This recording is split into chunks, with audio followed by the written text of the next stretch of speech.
I'm not your guardian. I can't see through your skin.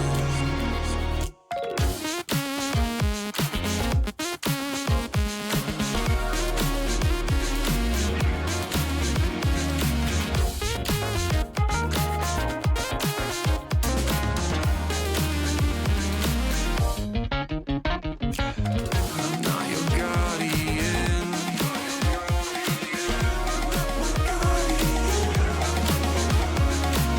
I can't see through your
shock you into changing your mind.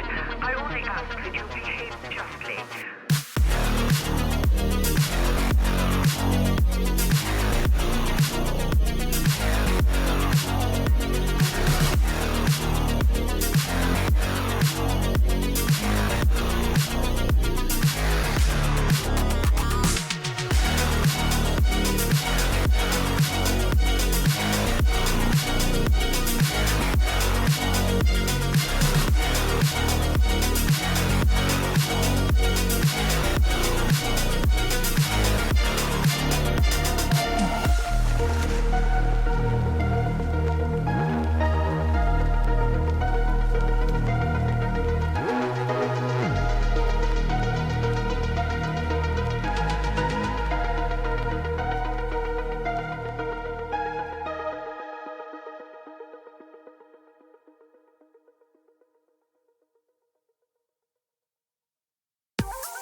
Ladies and gentlemen, you could have been anywhere in the world tonight, but you decided that Tampa, Florida was the place to be. Welcome to the 2025 Battle for Florida Land Finals.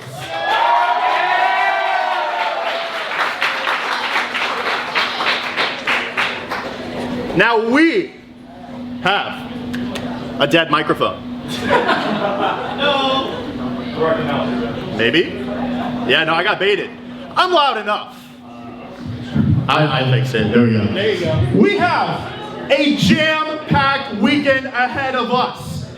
But to get things started, we got to see what we're playing for. You live right now, Brucey B bringing in the Battle for Florida trophy.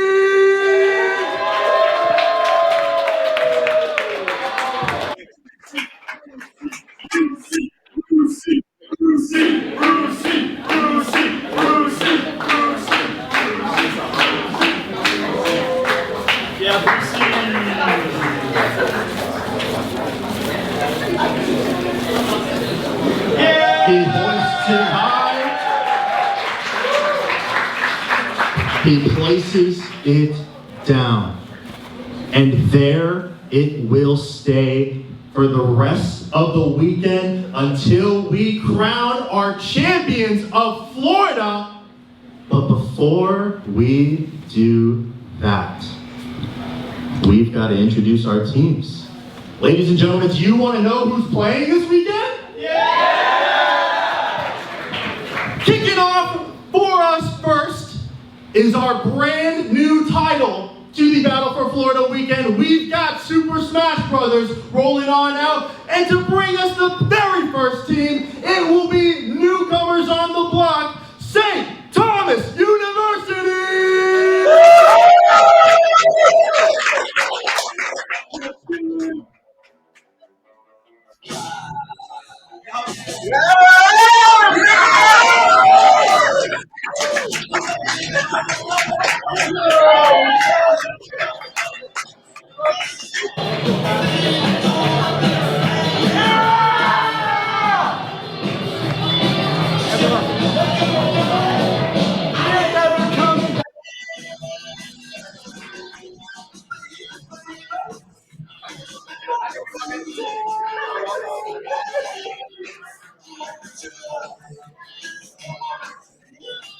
Coming up next, our friends from down over in Central Florida, it is UCF 9!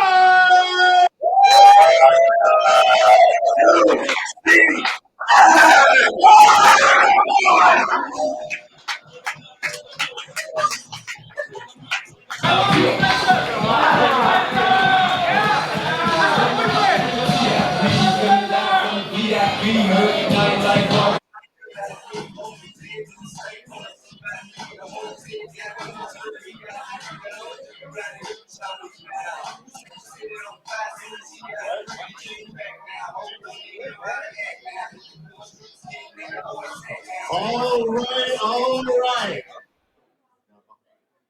Now, next team up to bat is the hometown team. Ladies and gentlemen, your UCF Bulls. Oh my God!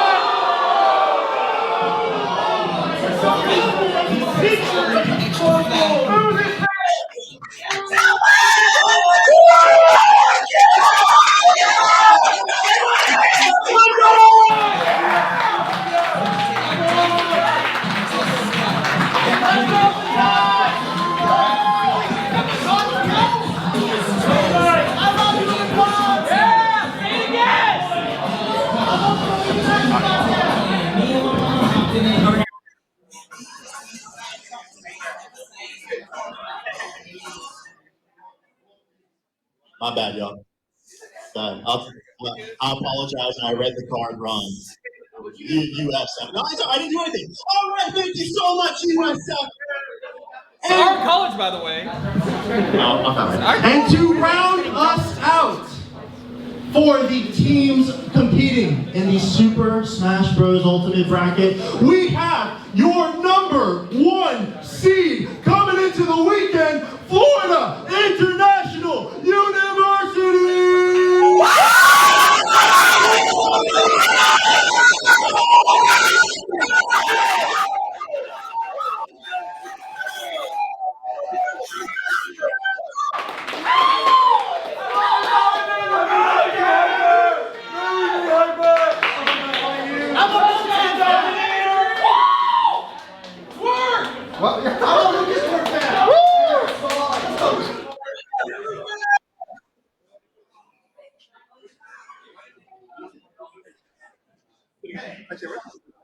All right. Here we go. With the Smash teams now entering the field, it's time to move on to our next title, the Valorant teams. And to introduce them first, it's going to be straight from the swamp, University of Florida!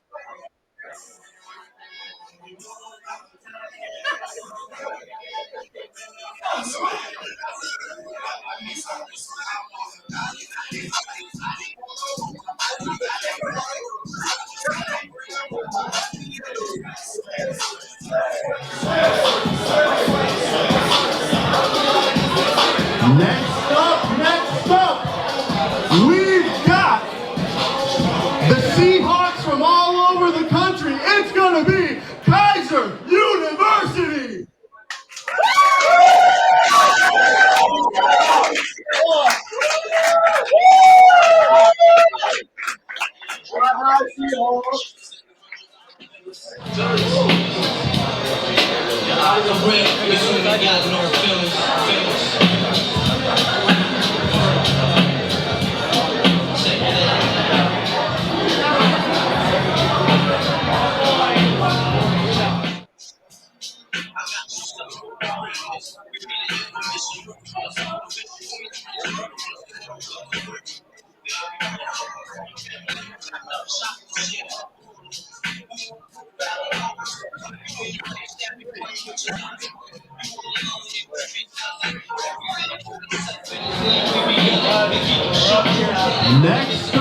Next up, we've got the team that continuously tries to charge on. It's gonna be the UCF Knights!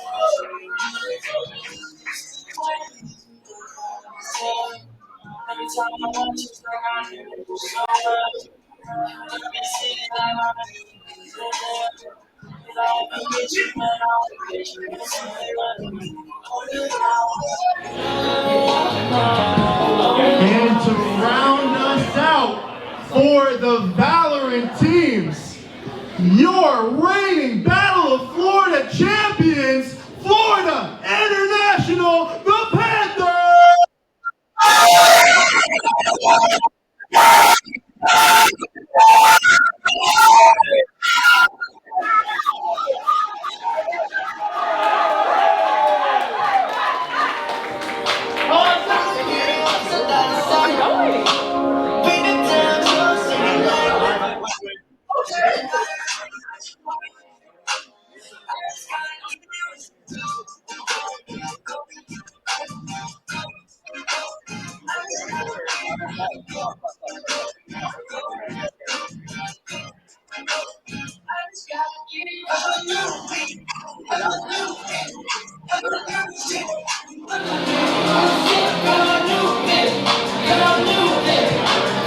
Ladies and gentlemen, start your engines. It's time to introduce the Rocket League teams.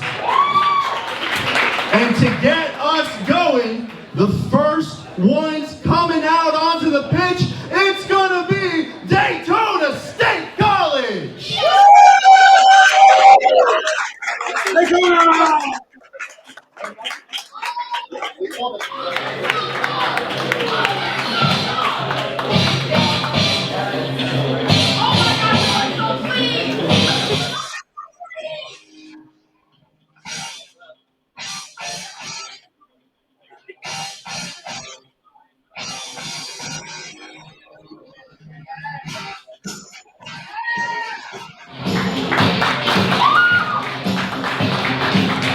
Next up, we've got a team that's here three times. Three times. It's going to be, once again, your University of Florida Gators!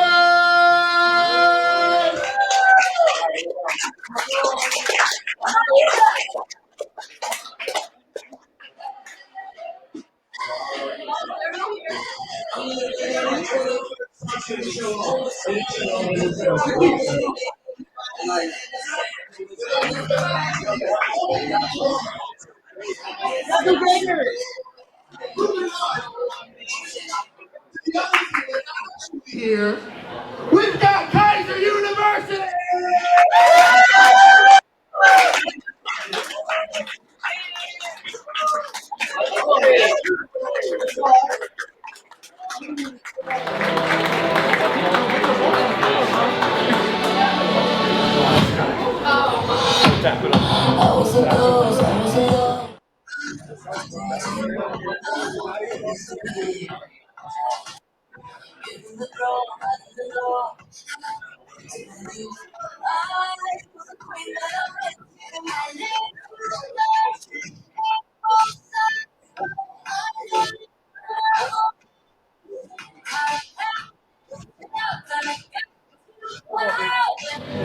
And now, to round us out with the FIU squad, your reigning champions of Florida for Rocket League, the Panthers!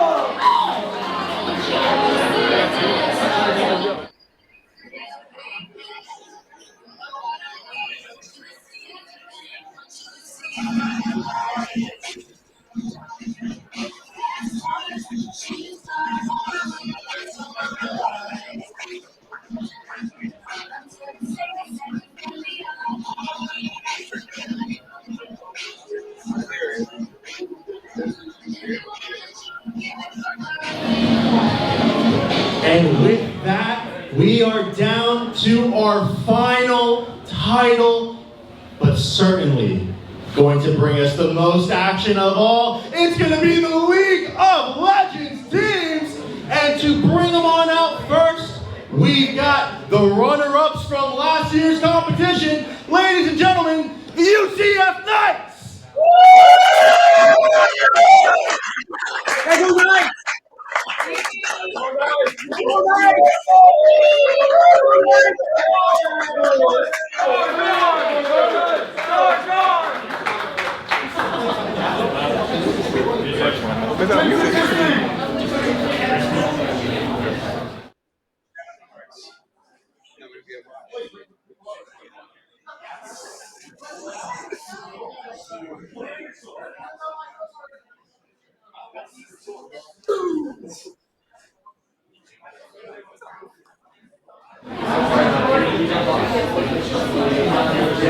Now this next team are longtime contenders in the Battle for Florida League of Legends competition. Can they once again return to the top? We'll find out this weekend. University of Florida, come on out!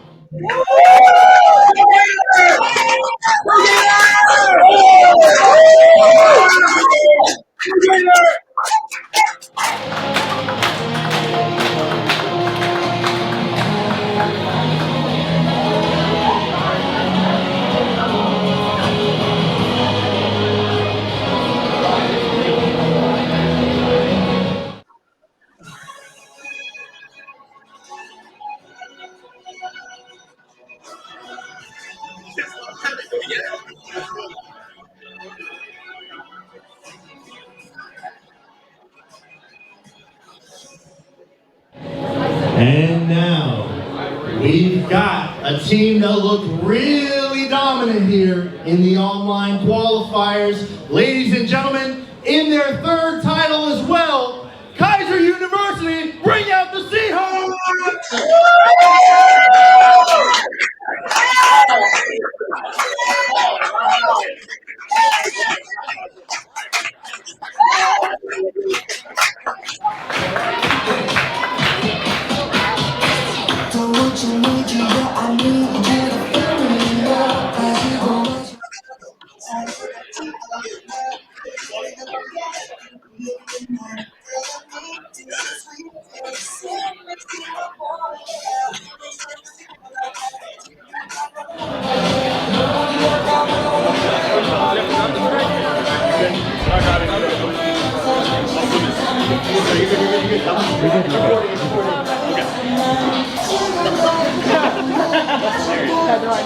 Good job, guys.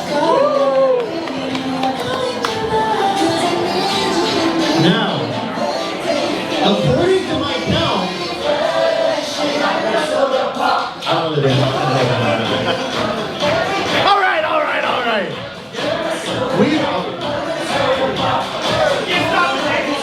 I can't stop it. I just can't stop it. Okay, there we go. That's a good stop. All right. Now, according to my counts, you know what? That was 15 teams, right? 15, right? That means we've got one more team.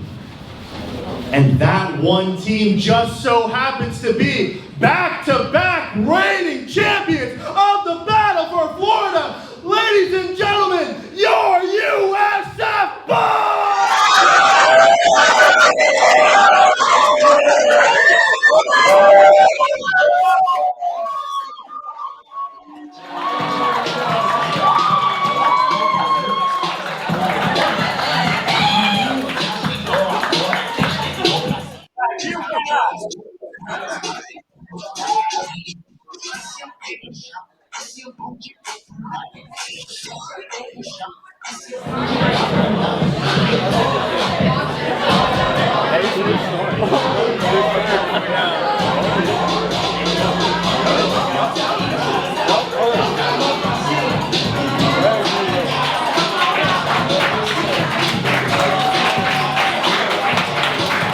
The stage is set.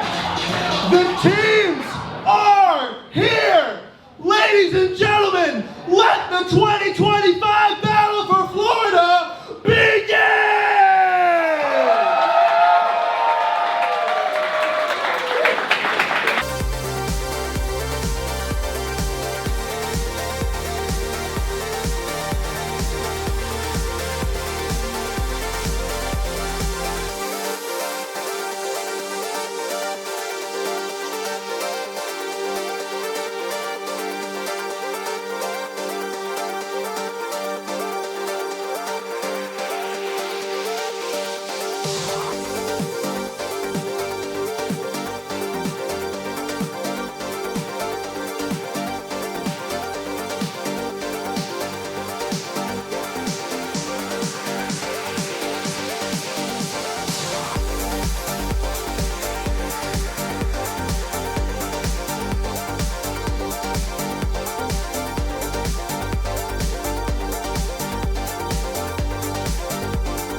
Welcome to day one of Battle for Florida.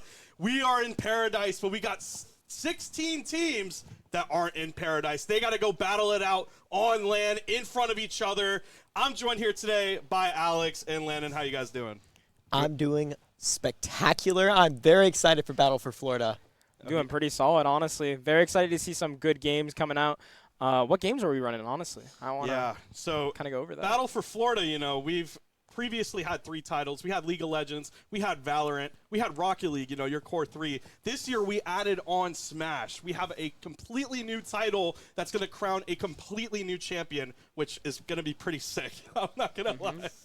So, I mean, going into these matches, we started with open qualifiers in these 4 different titles, and some of these schools dominated. We see kind of generally the same schools over and over competing, but 4 of the schools that dominated are in 3 out of the 4 titles. We got UF, we got FIU, we got Keiser, and we got UCF in 3 out of 4 titles, which is pretty insane. So we're going to do a little prediction really quick. You know, we're only going to limit it to those 4 schools, and we're going to predict which of the schools are going to do the best. So we'll start with you, Alex. What do you think? You got UF, FIU, Keiser, and UCF to pick from. Me personally, I'm going to have to go for Keiser here. I think Keiser is just a very strong team. Looking at all the different games that they played, they really just completely shut out all the other teams. Like, it's really unfortunate with all the with all the different scores and whatnot. So yeah. What about you, Landon? What do you got for your predictions here? I'm definitely also in favor of Keiser. I mean, those guys are on scholarship, are they not? From what I've seen, they're definitely some very strong players. I think FIU does have a scholarship program as well, but I mean, going out of these, I said it in the Rocket League stream when I was casting their open quals. I also have to go with Keiser. You know, I don't want to be, 3 out of 3. I kind of want to stray off my own path, but Keiser just has looked dominant. They've looked like the better team in all of the games that I've watched so far of them, and especially Rocket League. Rocket League, they're insane.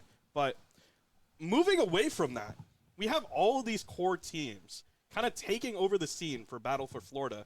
And, if you look at college football, it's similar to you have the SEC, you have the Big Ten, you got the ACC, you got the Big 12, and then there's that group of 5 outside of the Power 4. And that group of 5 here is Daytona State and St. Thomas, each of them only representing 1 title per team. So they got to show out. Yep. I mean, For sure. They're really fighting for their hometown, if you will. So very excited to see what they can really show us. I would like to see them go pretty far because they're honestly the underdogs here. Yeah. As we were saying, the top 4 teams that we were expected with all these different titles, having Daytona and the other school as well. It's just kind of having them mixed in with a bunch. It's I really want to see them kind of give some upsets, if you will. So. Yeah. Always love a good underdog story. Mm-hmm. Yeah, we do.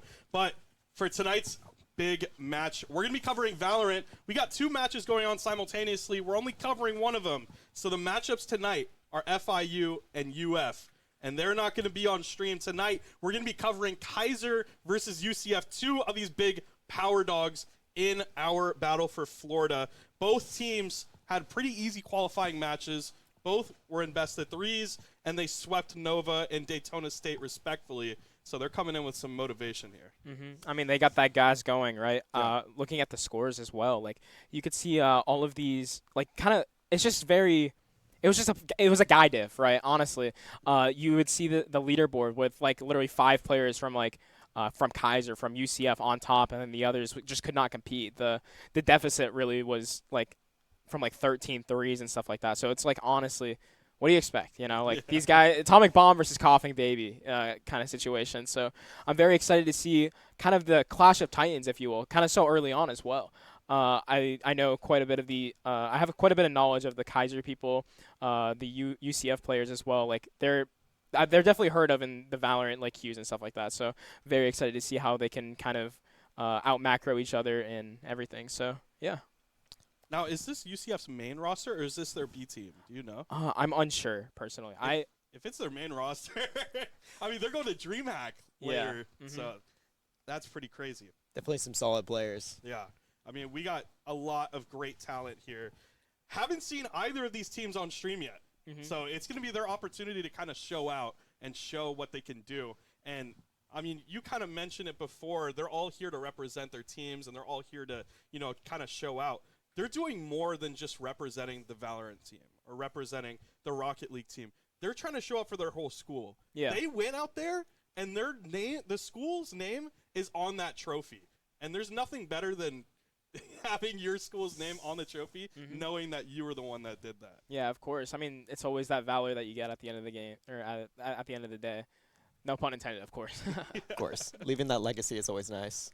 Yeah. All right. So, Alex, tell me what we're going to see out of Keiser. What kind of game plan do you think they're going to go with? Okay, well, looking at their stats and everything from Keiser, right, as we saw, they kind of ran quite a bit of Yoru comps. Yoru is a character that's very, very good in the meta right now, especially since he has all these TPs, has all these flashes that can really act as almost a second initiator as well as a duelist, right? So the versatility that this character has is very, very, kind of immense, right? You can do almost anything. A big nerf came through where his flashes do last less. They last less long. Not as long. Yeah. And on top of that, you can't use a lot of your abilities. You can't take out your abilities while you're in your ult. Oh, really? So yeah, that makes it so there's a lot less kind of counterplay for jumping out on top of someone. So it's more of an info ult, if you will. Yeah. So I'm kind of excited to see how things go with that. A lot of teams in pro play and whatnot, they've been comboing it with a secondary duelist that can jump on, like Waylay or a Jet, if you will, sometimes. You can see Neon as well. That combination of the double duelist, you have that double firepower is really strong. But with the recent patch that just recently came out, they completely nerfed like almost every single role, except for like honestly just like duelists in general. The only thing that they really nerfed was kind of Yoru. Duelists in general have been very, very strong, especially since like they've barely almost been touched, right? Yeah. You have the initiators, they get their signature utility back like almost a minute. Like Sova Dart is a whole minute cooldown once you use it, which is kind of disgusting since Yeah, it's insane. Yeah. No more info. there's no more info. So, for example, op lines are very strong. Maybe we might see some chambers, some like I said, the Yoru, maybe a jet here and there. So, very excited to see how things go. The Waylay's super strong as well because like that refract as well. You can even Yeah. op on that character too. Like the insane brawl that you have with these characters is very, very insane, honestly. So I'm kind of excited to see how things go with that, but also Sentinels as well. They're less based on like kind of information, not information, but like it's not stall. See, it just depends, the case by case basis, right? The Vise flash, it doesn't have that ping that you have, right? Like the sky flashes. So it's just like a static flash that happens. If you hit someone, it doesn't give you that sound effect. So it's more focused on stall rather than that information. So also with Cypher, like the scan as well being a lot longer to pop up. It takes a whole second compared to I think the prior 1.4. So it's a very big difference. It's more of an information kind of character. So I'm very excited to see how these players can adapt to this new change. But it seems like we're going to be playing on the old map pool as well. Okay. Are we playing old patch as well? The agent? No, All same. new agents? So yeah, so new patch as well. The only thing that's old is the map Maps. pool. Oh, okay. But yeah, I'm also kind of thinking we might see a veto. That character's looking very strong with his teleports, his stall, and whatnot. Especially being able to shut down the limited utility that we have in the game now, right? The now limited. Yeah, utility? the now limited util that's also more limited because the character's in the game, right? Yeah. He didn't get nerfed either. I mean, it's still 40 seconds recharge on his signature. I mean, yeah, of course. Like you have that what's it called? The interceptor. The interceptor is such a insane choke holding utility, piece of util that can really make it so it could stop. Like for example, a jet dashes out, he throws a smoke. You're in the open. You're gone. You know. No smoke for you, actually. Yeah, if you just throw a Sova Dart, that's gone. You have to wait a whole another minute, you know. That's just like a big example of it. And what people usually do is just throw it at a choke or something. So it's going to be interesting to see how kind of a lot of defaulting will come out with baiting that util out. As well as his the big one is his crosscuts, right? His crosscuts are very, very strong because you could just almost TP anywhere in the map Yeah. for like honestly, there's like very small sound with that too. So like for example, they're playing on land. It's gonna be kind of noisy, right? If you're not able to hear that, it might be a bit of a problem. You know, like you can see all these TikTok plays possibly come out. And Yeah, like a that's kinda what I'm pseudo omen TP. Yeah, I'm kind of excited to see how things go with that. Like, it's also good for rotating as well and getting that op lane, the op line as well. So yeah, also a big one that a lot of people were like, oh my god, you know, was his evolution ult, which makes it so he's just completely immune to everything. Like, oh yeah, that's yeah, crazy, bro. flashes What don't work little on him. utility do you have? Yeah, flashes don't work on him. He could run through like utility, like Vi's thorns and whatnot. He tanks like every ult. Like I just saw on the trailer right now that he just ate the Raze ult and he didn't take any damage. So that's kind of disgusting. But on top of that, if he takes damage, he gets an insta heal, Yeah. just like kind of Reyna. So it's honestly a better Reyna ult completely. Whereas yeah, it's just like you are invincible to all this utility. It's just based on gunfights. So kind of excited to see how things go with this new character. I think we're gonna see a couple players kind of just like a couple teams kind of innovate their way of play. Maybe a double sentinels would be more like viable, like maybe a chamber veto or something. Like that's been something that I've seen as well. So we might see that coming. I know Omen kind of got buffed too with his flash as well. The flash is super fast, so I think there's gonna be a lot of Omen. Viper is a very, very, very strong character. I don't know why they just like barely touched that character. It's kind of disgusting as well. I saw the nerf. I don't remember what it was. You only take 10 damage if you walk through the smoke. They So didn't touch yeah. your The initial recharge at all damage- for some reason. yeah, the initial damage that you go through, like you take like a flat rate and then it decays down. You take 10 damage and then it decays down compared to like 30 prior. That's So crazy. yeah, it's kind of like really disgusting still, but like the character's like really good for lurking and whatnot. You have so much different avenues that you could take with this Viper wall, with these orbs, and the stall with the Molly as well. So kind of excited to see how things kind of go with this, right? Yeah. I mean, it's kind of just going to be like, who can adapt to this new patch? Mm-hmm. Because we have all these teams that qualified, and they all played on this old patch. And they're going to come in.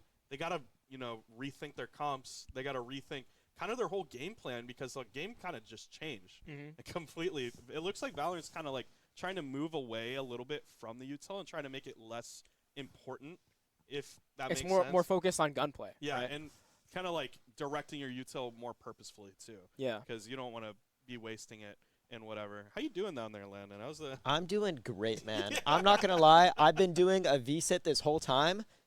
This is actually me being comfortable. I'm surprised you haven't popped any of the balloons Dude, down there. I'm fighting my best. You just holding your fid down there? Yeah.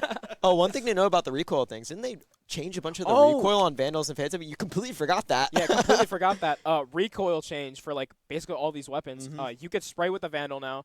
Phantom's just like been good, so it's like fine. And it's way better now. Yeah, like there's more of a almost set recoil. You have 6 bullets where it's accurate. Basically on accurate, the Phantom. Yeah. So it's like kind of really disgusting. The Spectre's basically a Phantom on an eco. So Stinger got nerfed. yeah, Stinger got nerfed. Thank God, that was a disgusting weapon. But It's still good, man. I mean, the old days, bro. The old Stinger. no, the old Stinger was actually like problems. I'm not gonna lie, but honestly, I'm very excited to see like it's a gun game now, right? Especially with like. There's not a lot of counterplay with getting these lines, right?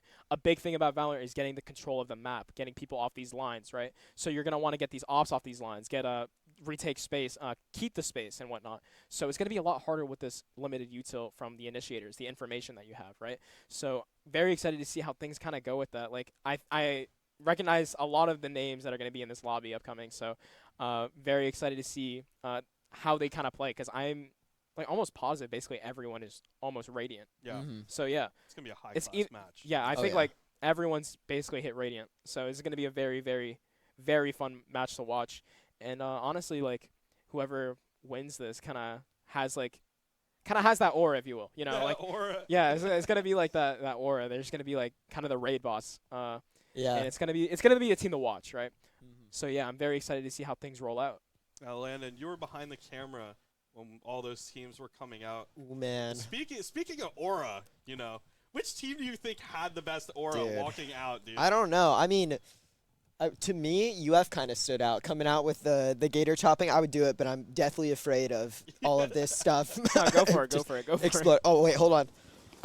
Oh, no, the fish. My fin. Not the My fin. fin. Yeah, but honestly, I think it was UF. UF was killing it, man. Yeah. I'm No, trying my to boy remember. Tiago got that mad aura. Yeah. I don't remember which school it was that came out. I think it was one of the Smash schools. Or no, I don't remember. No, It was wasn't one of the Smash. first ones? No, it was one of the last ones. Oh, then They it was, walked out, bro, and they looked like they were there, like it was business. really? Oh, yeah.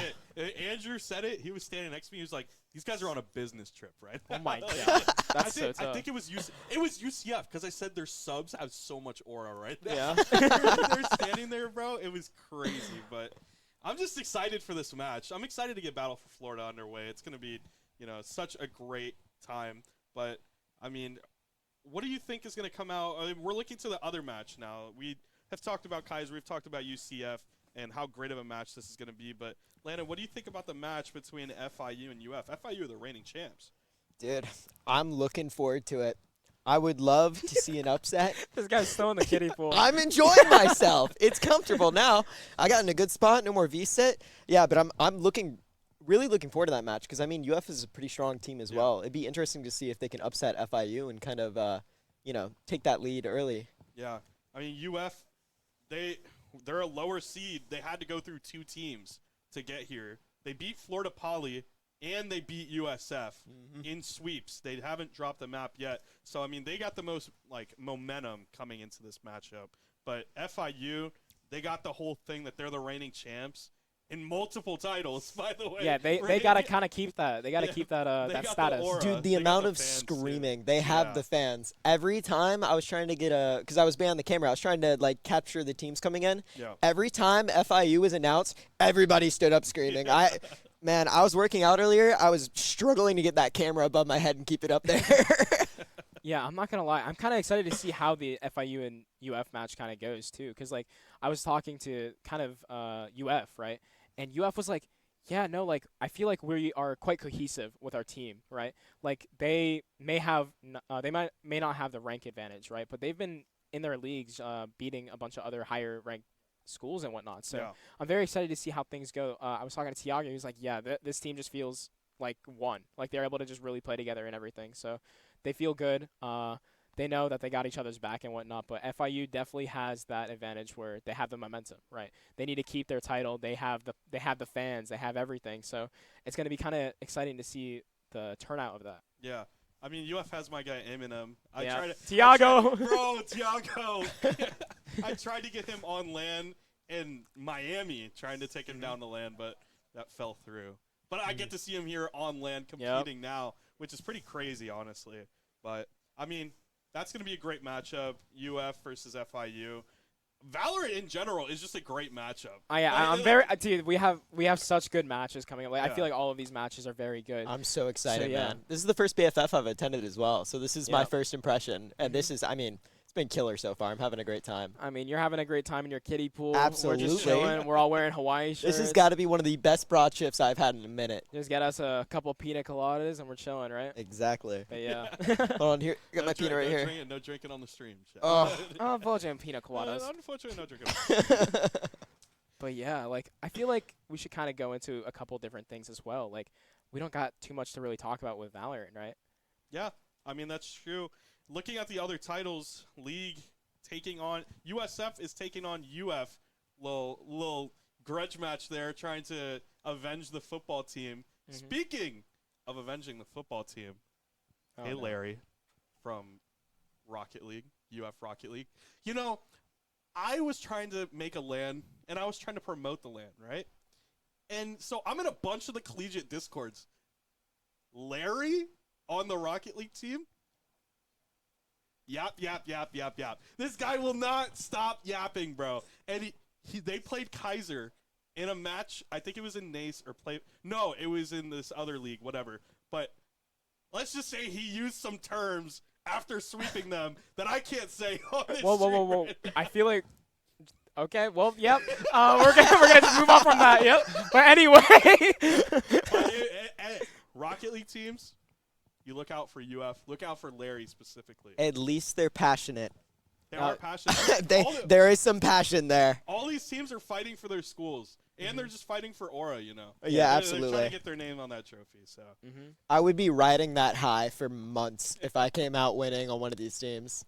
And looking to Smash too, St. Thomas, kind of like that dark horse in there. I'm kind of unsure how good that they really are. I don't follow Smash too much, but I think that's the only title that they played in, and they qualified.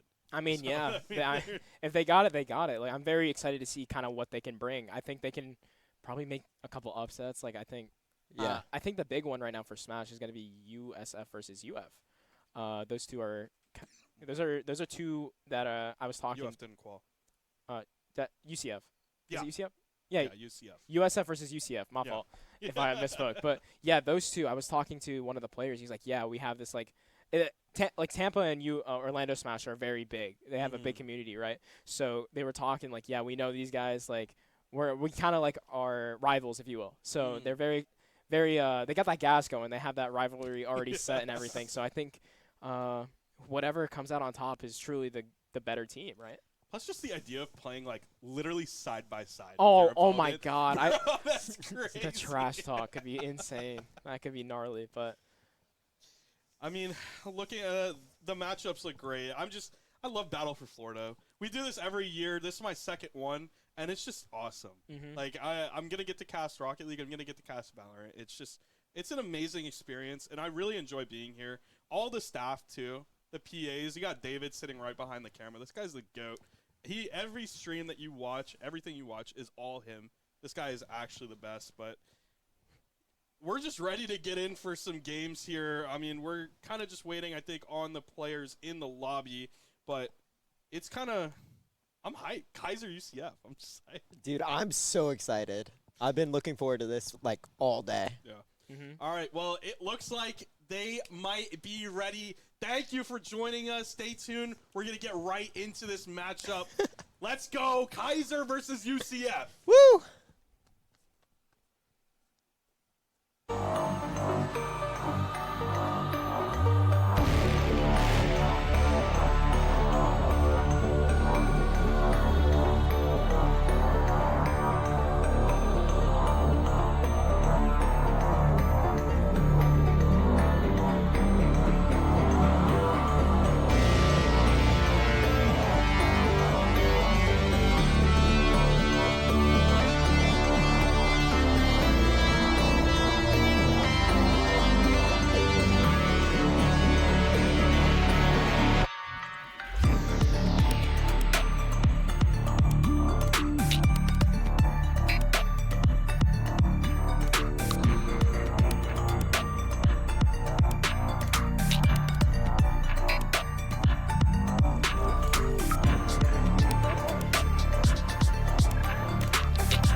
me something new, a better part of you.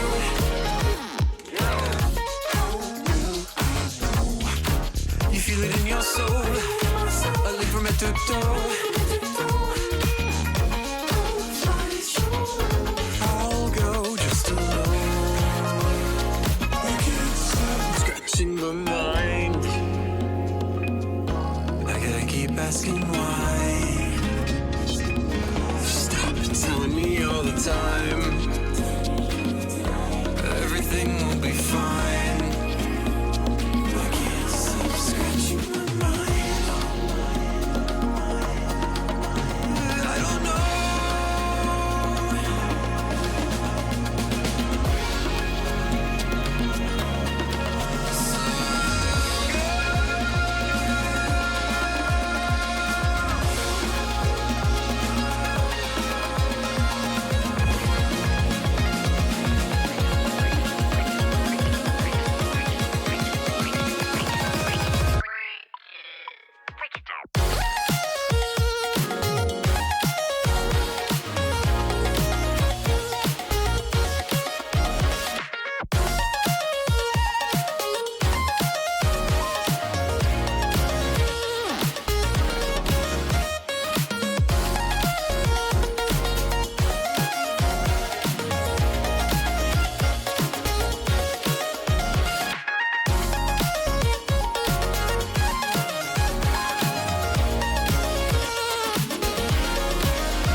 Not your guardian. I can't see through your skin.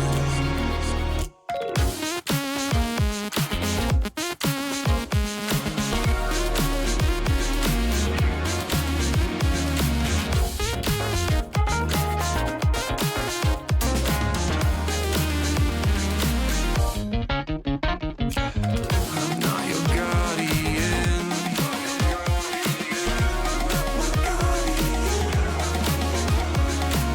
I can't see through your skin.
I won't try to talk you into changing your mind. I only ask that you behave justly.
welcome back from a bit of a pause there, just getting things smoothed out for our first match.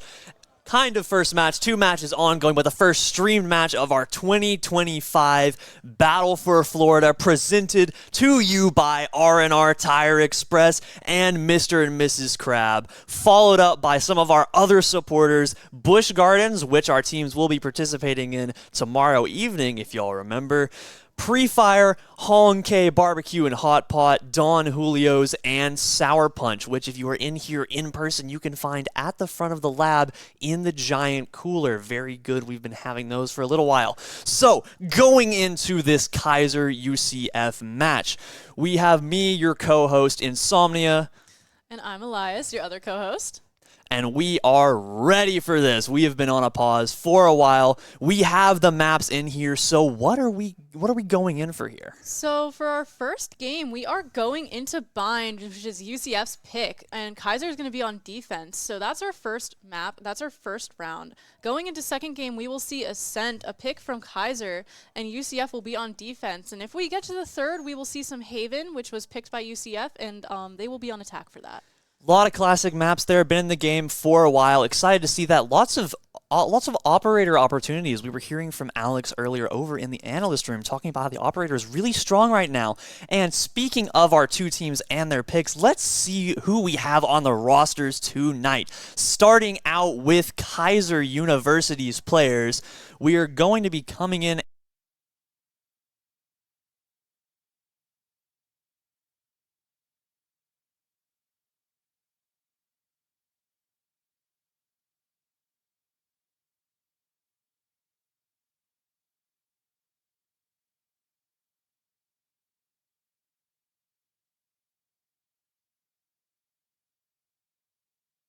to see what these teams can do. Just selecting characters right now, minute-ish on the timer. So we have a little bit of time to discuss before this round starts. What do we think we're going to see coming out of these teams? Just like Alex said, I think we're going to see a lot of operator plays. We're going to see a lot of emphasis on characters and agents who do well with the operators. So we're going to see Chamber, we're going to see Yoru, we might even see some Vito, even though he was just put into the game. He's a very familiar kit mechanically, if you think about it. Very similar utility to both Fade. The Chamber teleport kind of ties in that way. There's just a lot of like very familiar things in his kit, so I feel like it wouldn't be hard to adapt. But here we're going to see that Keiser is running Viper, Raze, Sky, Clove, and Chamber, and then UCF is running Raze, KO, Teho, Brimstone, and Deadlock. Yeah, coming into this, look, not actually seeing any Vito. I expected to see some of it. His kit seems really strong right now, just with you have the instant momentum drop, pretty much a trophy system to block utility, and the ultimate that denies any form of CC on him. He can just face tank it. In the character trailer, you could see him face tanking a Raze rocket. So I was expecting to see some play out of here, but we still get to see your favorite character ever. Yay, Chamber on the side of Keiser. So running into this buy phase looking like a hard push B currently, but let's see how this goes as we're about to get Conti to lethal, going to get Mo down, but Nino gets 2 in return. Morgiana taking 1, refragging as Seth takes out Nino, but lots of early trades there, very aggressive, very playing Squirmer, going to take a little bit of damage for it, but going to keep playing aggressive, not finding anybody out. Going to get a kill through the wall though, and gets a refrag, but Squirmer takes a headshot, bringing it into a 1v1. The Chamber rotating over from A site, trying to stop the plant. Squirmer getting that plant down here. UCF getting sight pretty undefeated. I mean, there was a lot of trades, but they were quick with that. They were snappy. Chamber creeping up with his Headhunter out. Yeah, this Headhunter, especially with the KO at 60 HP, all it takes is one punch shot, but he's looking the wrong way, but he manages to get it up, clean up the kill, and that's going to be Solo winning the pistol round for Keiser. That was a bit scrappy at the beginning there. Yeah, that was very, very fast. That might be one of the fastest pistol rounds I've witnessed in a very, very long time. But I guess that's kind of the way to go when you just have to, like, duke it out. Like, you don't have much in your artillery. You just got to go for it. Especially playing into that Chamber with the Guardian on cheap CD in a pistol round. That thing is lethal at all ranges, so you want to try to get in his face and take him out early. But with him playing over on the A side, they had that good hard reach, so they didn't even have to play into it until the very end. But Chamber did manage to clean it up in the end for his team. Just the power of that Q. Very strong gun, but looking at a complete flip here already as UCF pushing towards the A side. Yeah, information being grabbed, a lot focusing on U-Haul, even though there's no one in U-Haul at the moment. But, oh my goodness. Okay. Sorry, Rage jumps in with the satchel and misses the shots. That was scrappy to say the least. Frost getting a kill on a solo, cleaning up the chamber. That was early kills already coming out. Lethal gonna get... Okay, that brings up 3 and going to find the 4th to win the round for Keiser. That was very fast plays through showers, just catching half the kills off screen, but Lethal with the 4K already stat batting in round 2. Absolutely. It's like Alex mentioned, the Spectre is in a really strong place, and I think we just witnessed that very strong aim. Whatever was fixed with the recoil definitely might have played a factor there, or maybe he's just goated. I think a little bit of both, just with the recoil control, the spray transfer, managing to get all of those kills, taking advantage of the fact that UCF were just having to play onto a second pistol round, but both teams have the ability to buy now, coming into round 3, and we're going to see another fast A push again, Drone coming out to get into lots of ability trades, but that is the Outlaw on hide.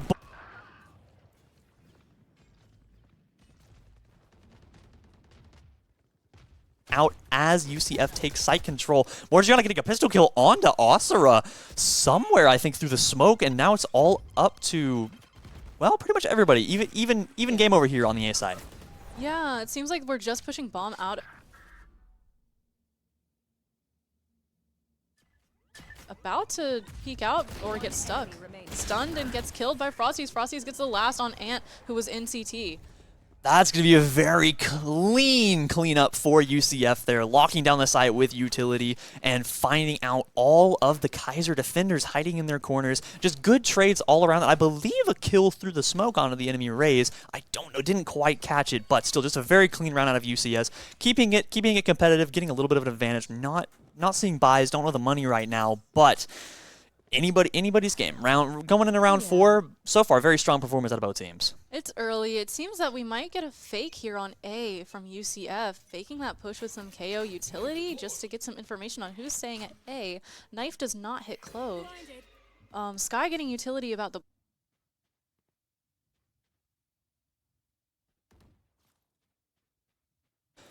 Yeah, UCF set up on B long, just changing up the play every single round so far, but all of this util and gunshots coming out, going to reveal their position as Keiser slowly rotating back over to B. Just sending the chamber over, though. Just coming to match, not fully committing, leaving players on A, as they have the TP to fast rotate, as UCF flooding out onto the B side, trying to get the plant down. Asura loves these aggro plays. Nino peeking out, getting one, but immediately getting traded back. Oh, UCF just locking down the site right now. Frosty's with a couple clean kills there, and it's all up to Morgiana and the Clove to try to retake this B side. They've completely flipped the map. They're on offense now as Lethal about to get contact with Squirmer if he doesn't check this corner. Or Squirmer gonna get the good timing, but Lethal manages to find 2, 3 with the spray transfers. Can they make it up and find Osira to win the round? But Osira behind whiffs the shots and gets taken out by the 180 from Lethal. A 4K to win the round for Keiser. Holy, Lethal locking in with this aim, this gnarly aim we've been seeing throughout this game so far, even in these early rounds. Finally getting a Vandal for Lethal is quite literally lethal. Ending some rounds very quickly, very quick plays of very fast 4K getting taken on that site. That was living up to the name Lethal indeed. Taking out 4, there's some beautiful gunplay, managing to get all of those transfers and just a flick at the end to finish it off. Osira whiffing a couple of shots there, potentially to put it into a 1v1 and clean up, but not quite. Keiser taking it to 3-1-4 round 5 as UCF setting up towards the A side, looking like a hard push with the smokes there to try to deny, but Osira trying to clean out this corner so they can get forward, satcheling in all kinds of util, getting the help. Osira in the side, and Osira going to find Morgiana early, but Lethal with a refrag in showers as Spike is coming down. Plenty of refrags going on when Asura jumps in. Lethal getting another kill on Bear and another one on Frosties. Locked in. It is all Lethal gaming right now, taking out so far all of UCF's players besides the KO and the Brimstone, who can do a solid job of locking down the side, but Lethal just running in with the defuse. But is Squirmer going to take the engage? Seth gets one, but gets refragged, and Solo with a nice one-tap onto Squirmer to clean up the round. Beautifully played by Keiser. Kaiser's got these very clean plays that seem to be working in their favor. I always get nervous when Asura satchels in, goes straight for someone and gets traded immediately, but it works out so well for Keiser because they're so meticulous in the way that they push with the rest of their team. Definitely, that's just the Raze grind set. Oh, you got to send it in, try to get 1, 2, 3, get the intel. And coming into round 6, we have UCF on a little bit of an eco round, just pulling out the Sheriff, Stinger, a little bit of light shields, just making sure that they can buy for the next round. We look at the ult rotation right now. All teams more or less have everything online or coming up on it soon. Grabbing orbs will probably bring it online for all teams, but a little bit of slow split push coming out of UCF. They don't really have the guns to just run in, or you have the opposite mindset. You could just try to full send it into sight with those pistols and try to get trades early to get the rifles in rotation. Yeah, absolutely. There's space for that mindset. We see Raze and Deadlock.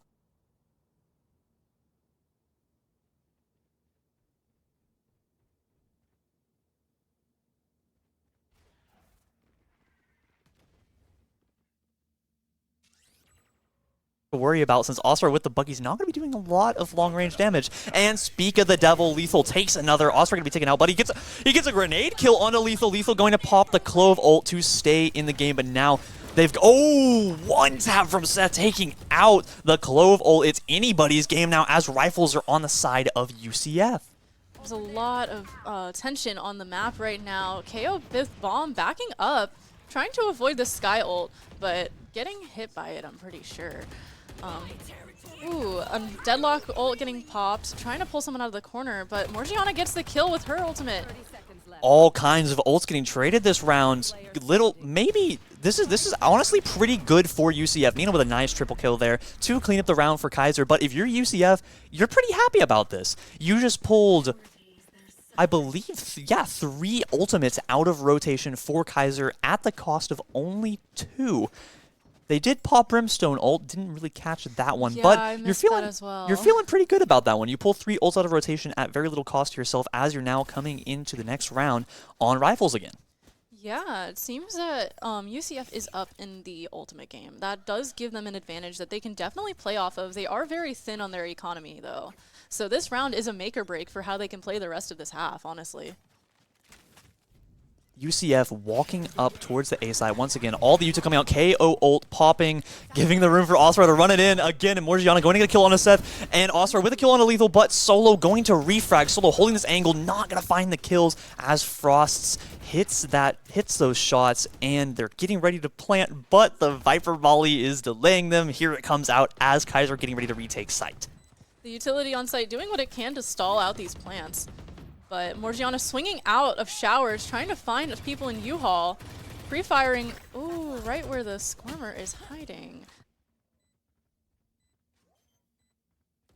Morgiana a little bit early on the defuse there, but Bear stuck in the corner with the classic, gets a kill though. It's in the 1v1. Can they get the kill with the classic? No, the right click's not connecting. The spread going everywhere but where it needs to go.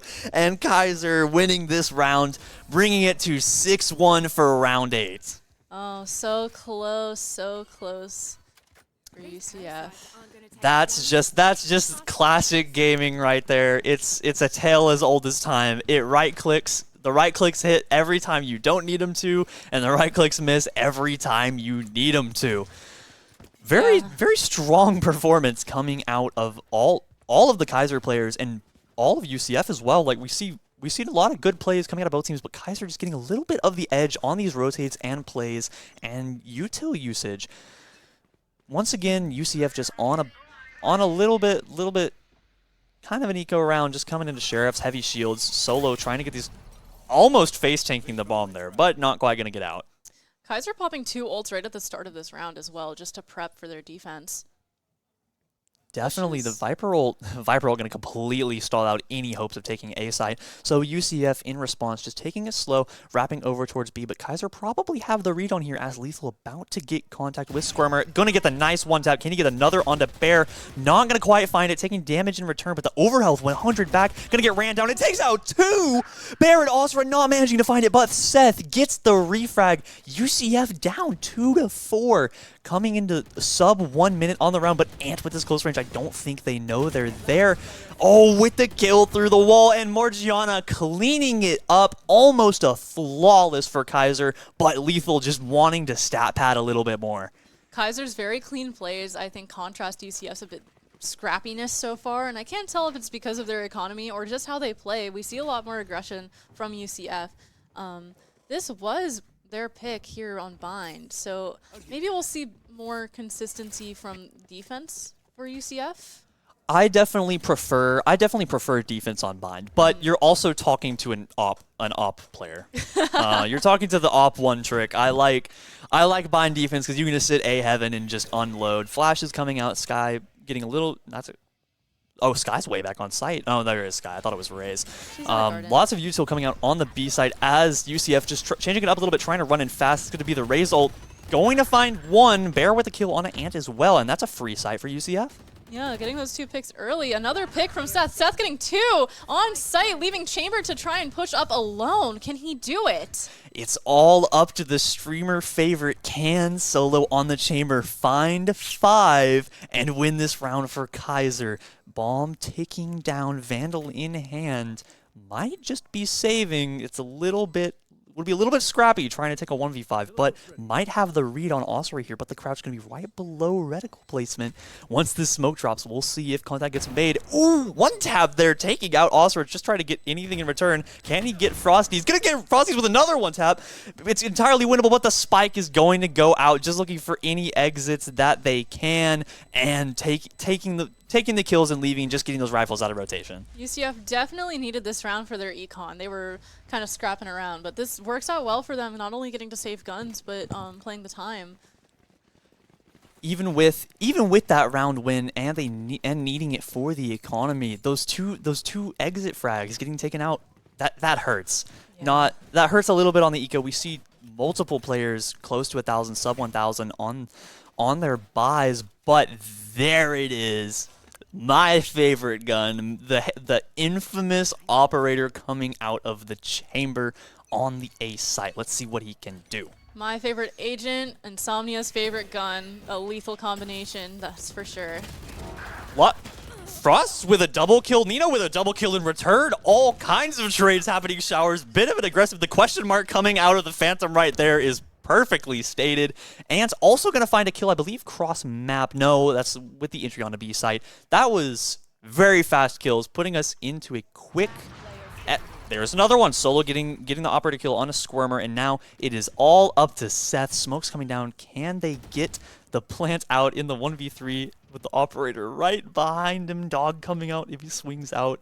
The chamber has the read, and that's going to be the kill to clean up the round for Keiser. Insanely fast trades over on B. Even before getting on site, Asura was really the only one to get out into sight and just immediately got mowed down. Unfortunate. But it's up to Seth, and it was not in the cards being a 3v1.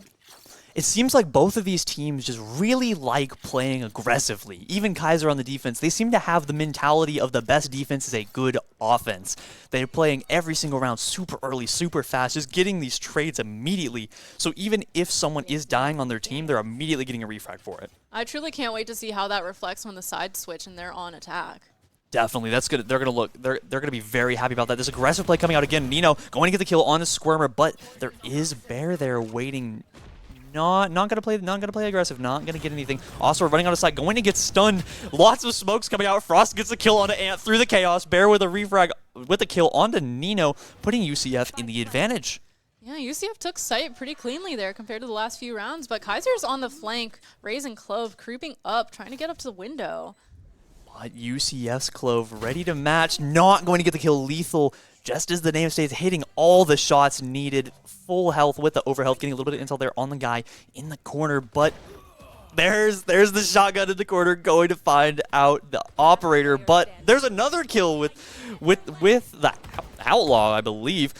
And it's all up to Lethal and the Clovolt to get a kill. Not going to find it. Shotgun and putting in work as the defuse is coming out. Does Osira know? Nade coming out with a little bit off. Going to get the kill. A 4K to win the round for UCF. Osira and these shotguns.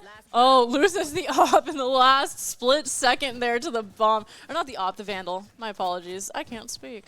So, yeah, but it's last round, so everyone's going to buy what they can. UCF being caught off a bit with not being able to buy full shields for everyone. That was a very scrappy round and a good performance by Osira. Keiser just didn't respect the shotgun at point blank range, and the judge, there we go. It has been a minute. Did not respect the judge at the close range, and they took judgment for it. Osira with a nice 4K. Two of them onto the Clove, with the Clovo coming out. But into the final round of the half, Solo going to get found out by the drone and have to TP out. But that gives UCF the intel that they need. Tejo's drone is so funny looking. I never really know.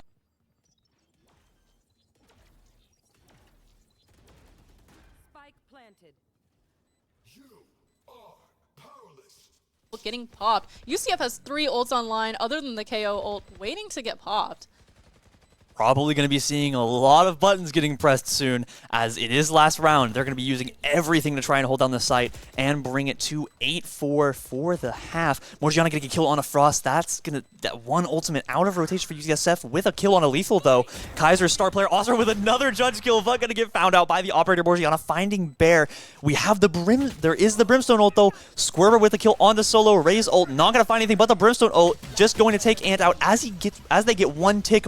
But Squirmer finds Morgiana from behind, winning the round for UCF. The ults definitely contributed to UCF's win on that round, but here we are switching sides, so we're going to see how Keiser behaves. We already know that their best offense is their best defense as well, so we're going to see how their offense goes on offense, on attack. It could be crazy. We could be seeing even more scrappiness. Like, if we thought UCF was being scrappy, the aggression from Keiser might just be what pushes it, past the limit. Especially with the character choices here, with the Clove, with the Viper walls, the Rays to get in fast, the Chamber a little bit having the Headhunter for pistol round, and then the Clove flashes for offense are going to come in really clutch here. But UCF with the KO and the Deadlock going to be feeling pretty good on defense to try and stall it.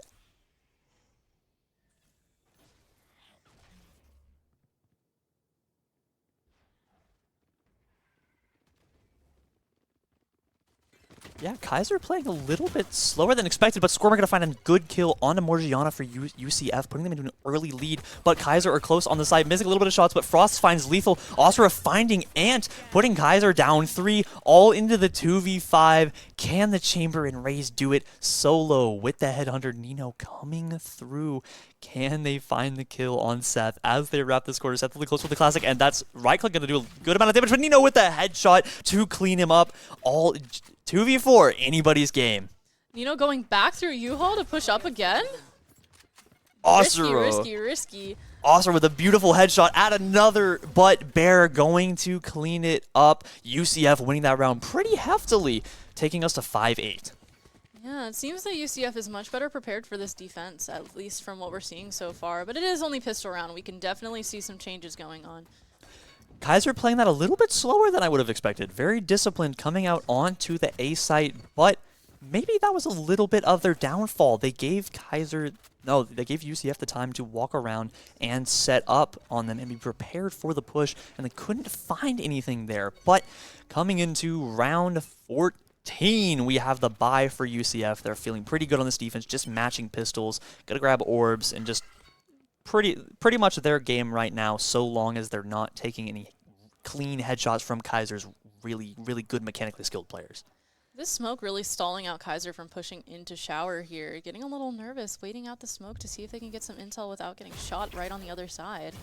Might be a little afraid of the judge, and gonna find the kill on a Squirmer, whiffing the shots, but Bear finding the Chamber out. That's gonna be It's going to be a very good kill, especially with the Q4 chamber. Very strong on pistol rounds to match the rifles, but now it's out of rotation. Keiser set up over on this A site as UCF strong, but also finding one, going to get refragged by Morgiana, going to give them a rifle for this push, still keeping the even game, a little bit of intel on the...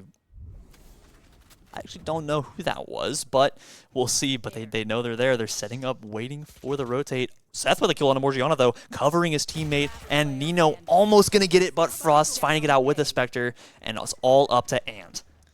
And has to go and beat the Tejo out to get the spike. Keep in mind, Brimstone can cross-watch the same angle, and Deadlock holding Heaven might make this impossible. With the three people all just holding this cross right now into the classic, we will see what Ant can do, but it's going to be difficult. Nice headshots, but just not going to do enough damage at the range with the fall off. Seth's just going to clean up the kill with this heftily for UCF. Really unlucky with that gun. Just not much to do with a classic at that range, especially when you have to worry about Heaven right after. Just having to worry about so many different angles, playing into the 1v3. Only so much you can do, but still hitting some hitting nice shots there in the end. Just a bit of the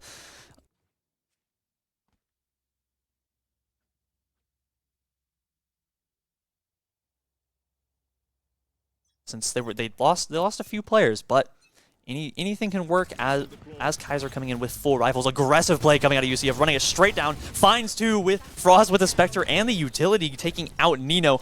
But this gives Keiser a little bit of intel. They can play this slow. They can get their rotates. They can try to get frags here. Lethal no. Looking at the angle, going to get taken out. Yeah, Lethal was more than ready for someone to run past, just hearing the footsteps and just waiting it out. UCF going to be still going to be happy with this. They managed to get some rifles in rotation off the Keiser players as they were on a bit of a force buy for defense. So they're feeling pretty good about that. In the 4v3, it's anybody's game, but Keiser's Sky in UCF spawn right now. Just set up for anything they want to do. So Keiser's, their IGL is about to have some absolute game, potentially game-making plays here as they still have to get the spike. But Morgiana going to get found out from behind by Bear into the 4v2. Clove about to make contact with 3 of their players. Oh my gosh, but getting 2! And then landing the 3rd kill on Seth, putting them in the lead. Lethal getting 4 kills this round. Will they find the 5th and get that ace? UCF, 3 players all holding the same angle. There's only 2 places for the opponent to come from, but everybody was looking at one of them. Lethal taking advantage of this, hitting all the shots and wiping UCF's defense. And now it's all up to Bear to try and play retake into the Sky, into the Clove. You're dealing with smokes, you're dealing with stuns, you're dealing with flashes, you're dealing with dog. There's so much utility to try to play into. And the second you touch that spike, it's all going to get thrown at you. Absolutely, and you can not looking at where Bear could be coming from, but it doesn't matter because Sky just hits that 90-degree turn. Bear going to see the tip of the Phantom sticking from around the corner, but not quite quick enough on the draw as Ant with the nice little flick, perfect read, Sixth Sense activating, manages to get that kill and clean it up for Keiser. Absolutely. Must have been ready for the possibility of someone coming up from the other side of U-Haul and just was ready for that flick. Especially with their teammate not really catching anybody coming out of showers or heaven. You kind of assume that they're coming from mid. Now running it down, UCF looking like they're stanced up pretty aggressively from B, playing this long like they have prior. Util coming out to try to get any intel. They know that they have free walk up, but here's all of the waylay aerial strikes that have gotten so many kills. Not going to find anything out, but stalling Keiser's advantage.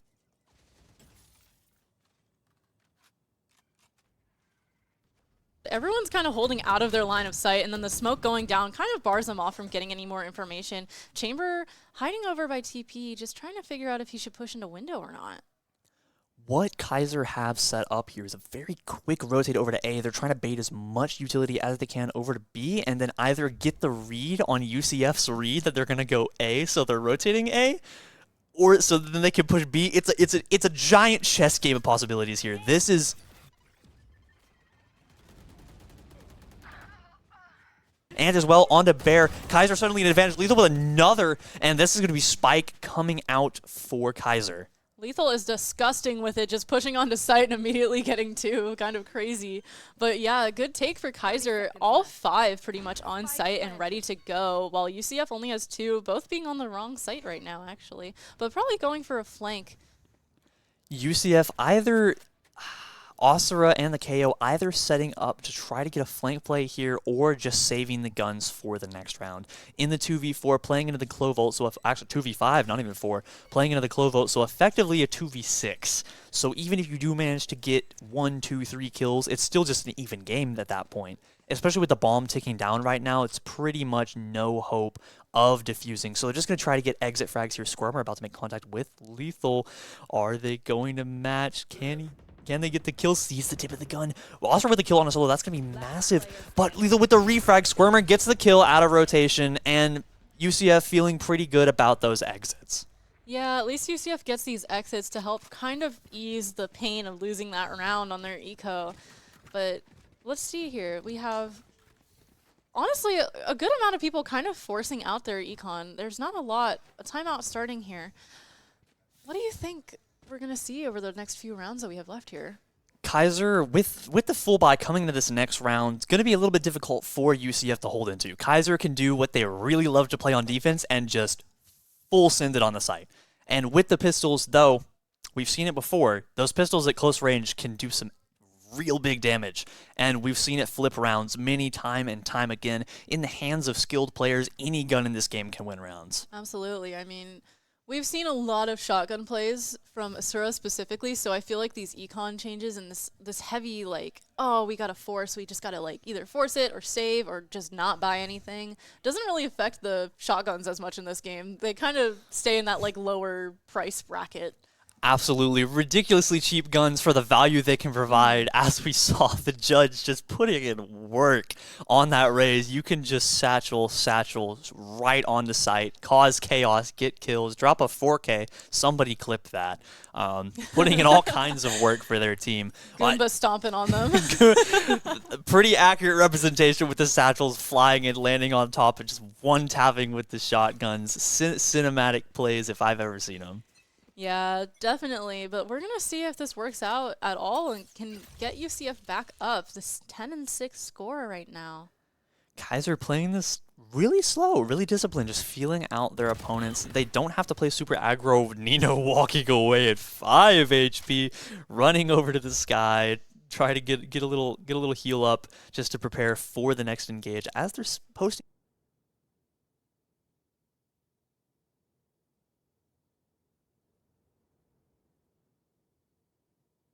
Point blank angle with the Bucky. We'll see what they can do. Yeah, Asura with a shotgun. I'm not going to act surprised. It's like a fork found in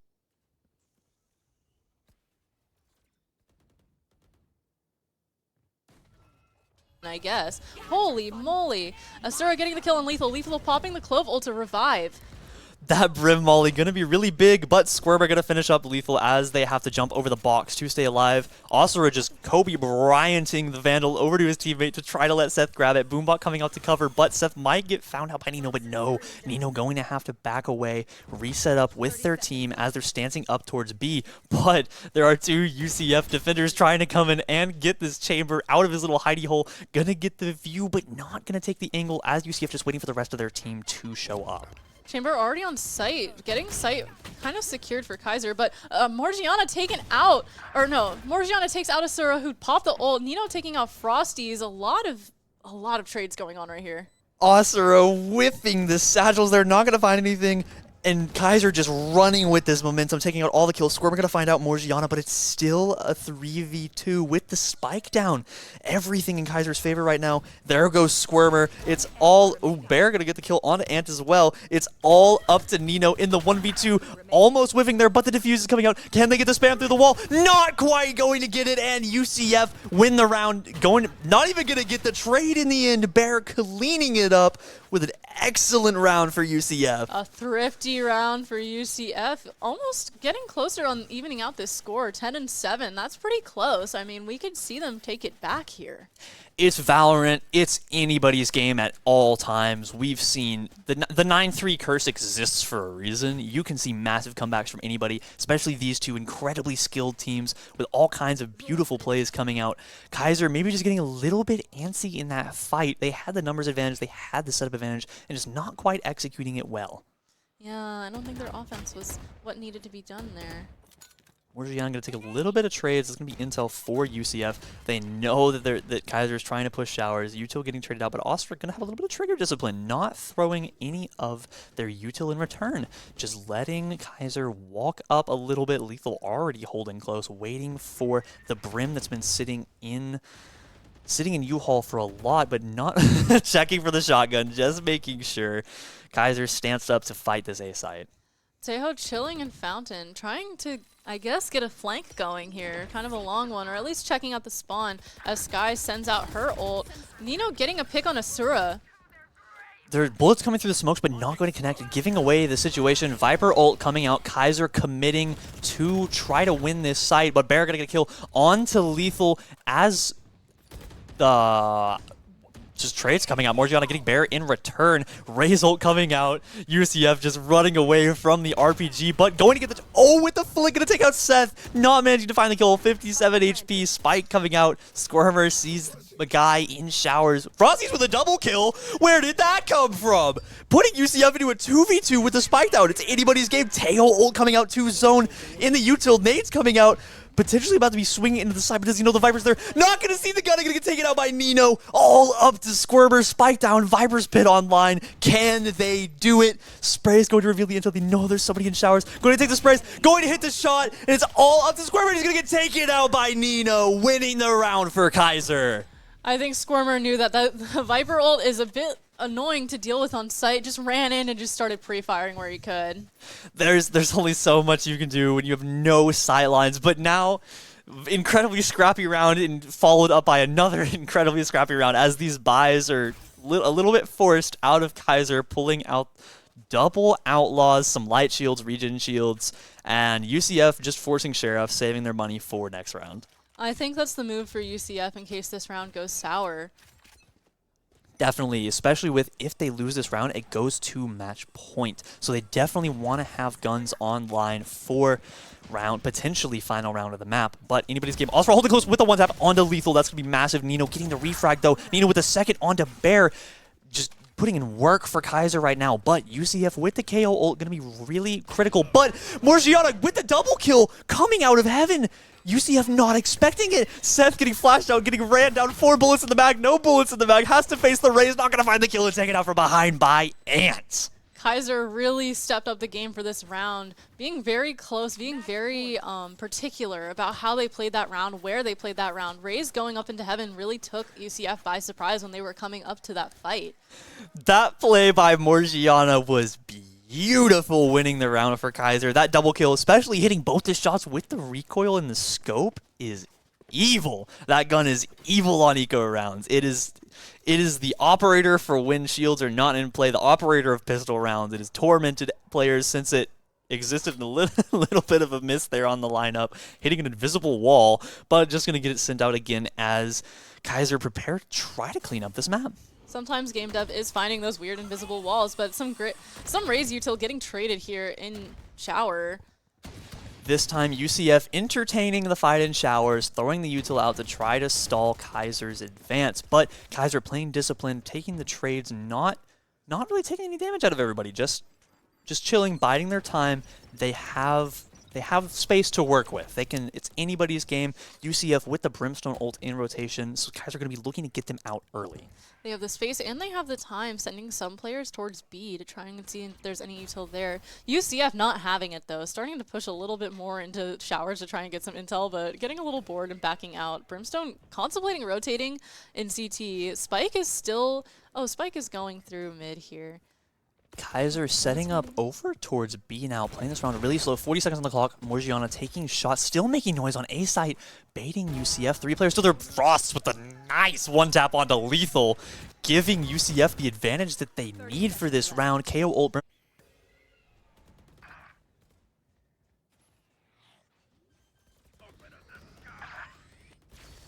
By Solo, and that is an unfortunate kill. UCF needed that KO, but the Brimstone ult coming out to stall, and Keiser Molly's coming out. Also with a kill on an Ant, though, taking them out of rotation, putting it into a 3v3. Very even rounds. Taking out Skye while she was healing definitely puts him at a disadvantage. But Asura getting 2, and then Morgiana getting Seth. Bear getting the last kill here on Morgiana, leading them to defuse the spike. UCF going to clean up that round as pretty much just a little bit of whiff shots coming out. Just Keiser managing to the side early, getting this good setup, but not quite getting the shots as 3 of UCF's players will send it out the door straight on the site to keep themselves alive in this map. UCF coordinated pretty well in that last round. I mean, if we can see that again, I would be very pleasantly surprised and very excited to see how far they can take this game. Very close. We're still in match point here with Keiser in the lead.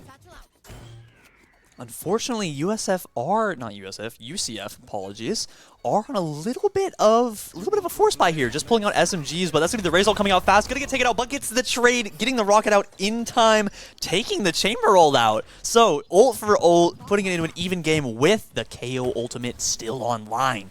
That can come in massive for UCF on the Stephens. They have all kinds of util coming out to stop Keiser's advance, but Keiser has that TP.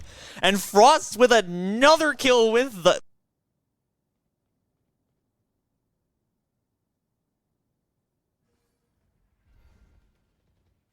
The Bear with a nice one-tap on a Morgiana from the corner, giving UCF a solid advantage. The one-taps in this game have been clean, and it's kind of surprising because some of what we're seeing is just like pistol round hootenanny, and then we have these like super clean one-taps going on right after, and it's just really funny. KO on this flank, but honestly getting flanked even farther back by Keiser here. About to make contact, but they're running around. They don't even know that he's there. He might be able to get one. Nope, they found him out. A flash getting thrown out.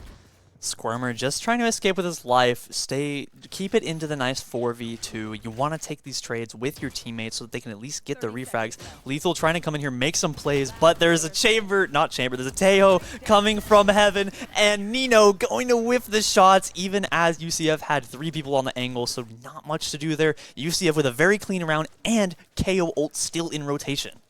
Absolutely. Good things saving the KO ult, but here on our econ, Kaiser's in kind of a tough spot. Only one person being able to buy full shields, but it seems like they're just going to go with the Sheriffs and just try to Deagle Demon out this round. We're getting another one of those silly little rounds that we've seen so far. What you talked about last round, how these teams can go from pure unrivaled scrappiness to just clean mechanical gameplay. That just goes to show you how good both of these teams are. You can go from pure unrivaled chaos to bing, bang, boom, triple headshot. And it's just beautiful gameplay out of both teams.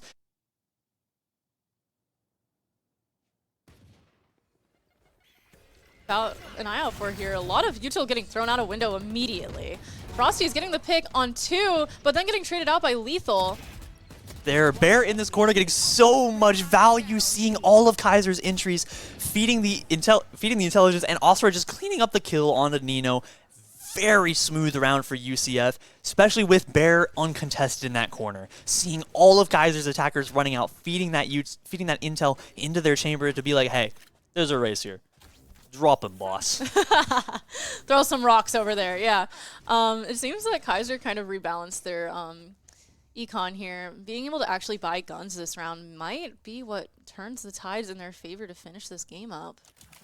They do have guns now, but what they do not have is ultimates. They have 2 coming online and glass cannoning a little bit. Operator going to be coming out. Lot of it. But UCF with 3 ults online, especially the deadlock ult. That's going to be huge for just kidnap a player real quick. Yeah. And then once again, still just the KO ult on rotation, just waiting to deny any kind of push that Keiser try to pull out, especially with Raze unable to then satchel into sight. None of that chaos Goomba stomping we were talking about. Yeah, UCF has those cards in their hand ready to be played with these ults. It's a little bit of a slow push cross map. Spike just sitting over towards A, but playing very patient. We've seen this out of Keiser in plenty of rounds so far. Just trying to get intel. Bear in their magical little quarter once again, trying to get anything out. But Kaiser's Rays set up, looking it over. That's the Tejo drone coming out to scout long. Not going to find anything. Going to give them maybe a little bit of a false sense of security. Ooh, Morgiana going to see it out. Chamber, I don't think the Chamber knows. Let's see. Smoke coming out to deny it, and Morgiana heading out. UCF did find out the operator. 30 seconds left. As Seth gets picked off really quickly by Solo. Already, UCF not going to be feeling pretty good about that, but they still have all their ultimates. Osro with a refrag back onto Nino. Scorpion with a kill on a Solo. Osro with the shotgun kill onto Ant with a secondary. Lethal gets a refrag onto Frosties, but Squirmer knows he's there, gets the headshot. Lethal popping the ult. Morgiana trading out the enemy Rays, but Squirmer gets the kill onto on Lethal's ult again. Ooh, Deadlock ult gonna get sidestepped there by Morgiana. It's a 2v1, but Operator can do magical things if the Rays gets a little bit too testy. And Bear finds the kill as the op shot does. What is this frame? Squirmer with the defuse, Deadlock staring him down like, you just see that, bro? Deadlock's like, can you lock in? Like, they're locked in. UCF locked in. Going into this timeout, we're getting really close. Both teams about to be at match point. I mean, Kaiser's been there for a minute, and I'm surprised that UCF has been able to catch up this well. UCF bringing this game back, taking it to 12-11 with solid econ on their side, and they still have the KO ults.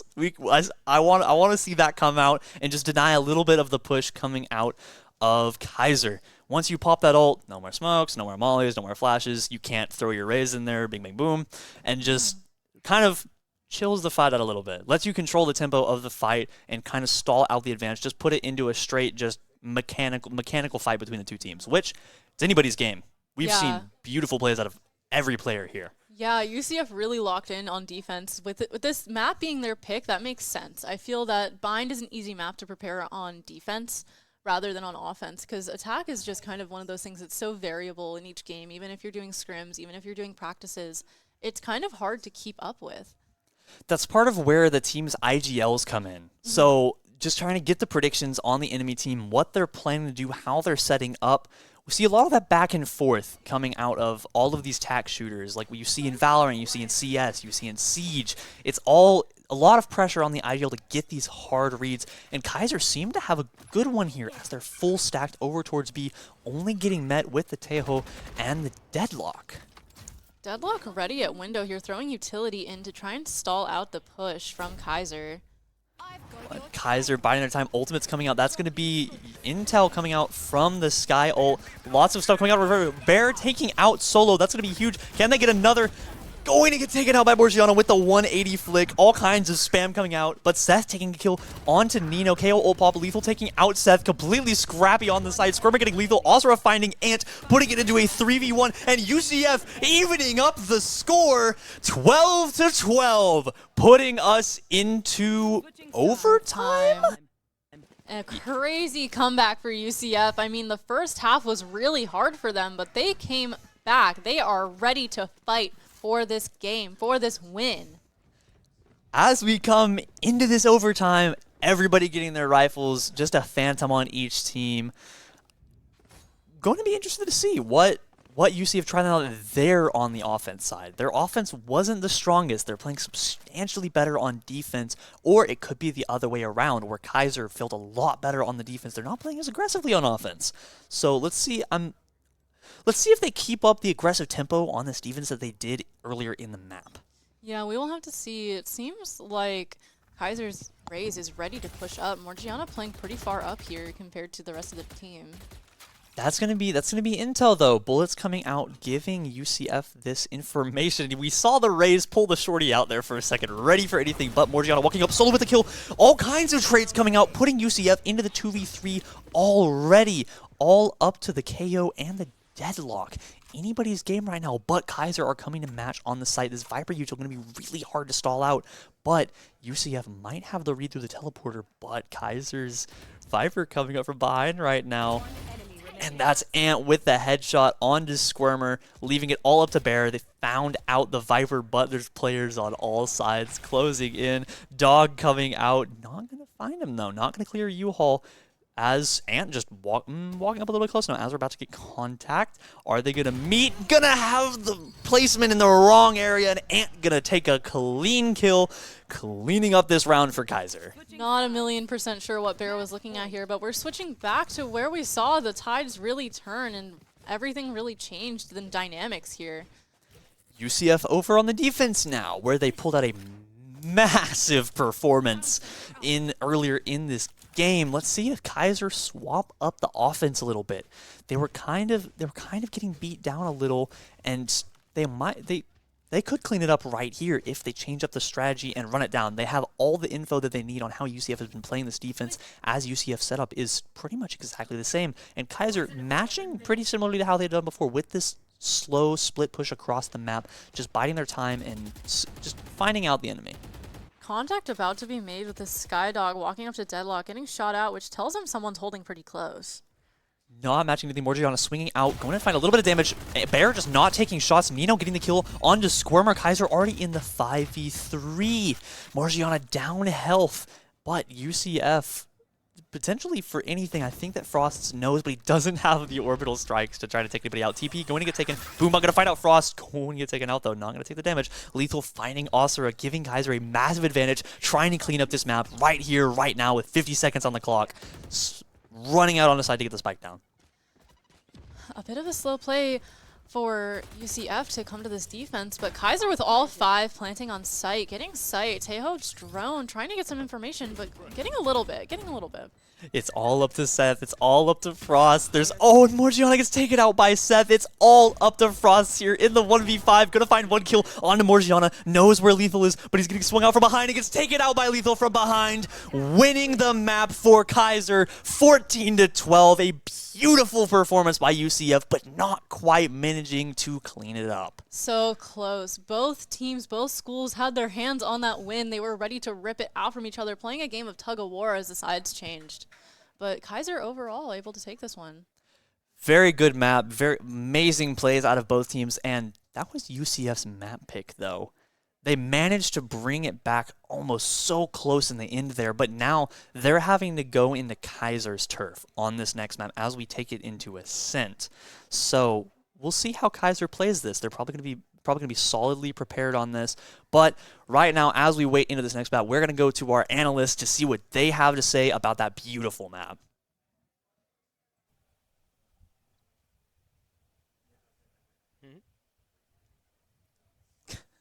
Keiser going to take down map 1 here against UCF. UCF mounting a little bit of a comeback, kind of got a little scary there at the end, but ultimately it was a fake comeback. Keiser able to clean that one out, and that was a great map 1 for this match. Oh, I agree. I honestly just really loved exactly how they played that. Like, they used their kits pretty well, honestly. Yeah. That Teo got so much value off of his utility, just kind of messing up with like whatever they do. Like they would hide in these rat corners, and those double missiles would completely just flood them out and whatnot. So it's also good for that hookah drop. We saw a lot of kills come from that. So also that deadlock. We got to talk about the deadlock. Oh my gosh. The deadlock, Bear was doing some just God's work on that deadlock. I cannot lie. He was getting away with things that I thought were inhuman, and honestly just like I was just like, damn, bro, like it's insane. But yeah, overall, Keiser taking that round 14-12. Yeah. And it's worth mentioning, too, that was UCF's map pick, too. They chose to play on Bind. Now they got to go and play against Ascent, or play against Keiser on their map pick on Ascent, which is going to be pretty tough. I mean, absolutely. I mean, 8-4 or 4-8, I guess, if you're going from UCF on your own map is definitely a tough situation. I mean, they definitely put up a really good fight, though. Yeah. Because, I mean, Lethal just came out swinging. I mean, 4K, 3K, 3K. It was tough. Yeah. He was definitely flexing his mechanics there for a little bit. Which kind of plays into what you were saying, how utility is kind of less impactful, and it's going to lean more towards like gun skills, or at least that was I mean, the yeah. intention of the Riot devs. Yeah, he was like playing it like Clove is considered a ranked pick, right? Right. They didn't have that brimstone like usually like what a lot of competitive teams do, but he was just on that Clove, and he got to business. This guy was looking pretty lethal on that Clove. Yeah, my fault. I'll mute Yeah, him. okay. But he was looking he was looking pretty good on that Clove. Like he was just completely shutting down all these teams, 4Ks after 4Ks after 3Ks. Like he was just doing insane stuff. He really got that ball rolling, if you will. Yeah. I mean, he kind of became that second duelist for Keiser. He was just raw. Like we were in the lab watching them play, and I was like actively like, oh my gosh, like what am I watching whenever I see the lethal going crazy? Especially those first couple of rounds. I mean, you could definitely see where that Spectre was coming into play. We saw a lot of Spectre buys, and they were lethal, especially in Lethal's hands. I mean, that first, I think it was it a 3K or a 4K, the round after they won pistol? He just ran it down with spray. 4K, yeah. He got that 4K. Oh, man. I mean, like, also that not dead yet. The Cloval really just like For he would like just run it down, and then he would have another chance to run it down, and his team would just trade him. Yeah, like, I'm here almost every again. time. And it was just super, it was super strong to have that kind of PC util, especially if you have a mechanically gifted player like Lethal. For sure. But Both yeah. teams kind of struggled there on defense. Both halves. I mean, Keiser, it looked like they were just going to dominate that entire game.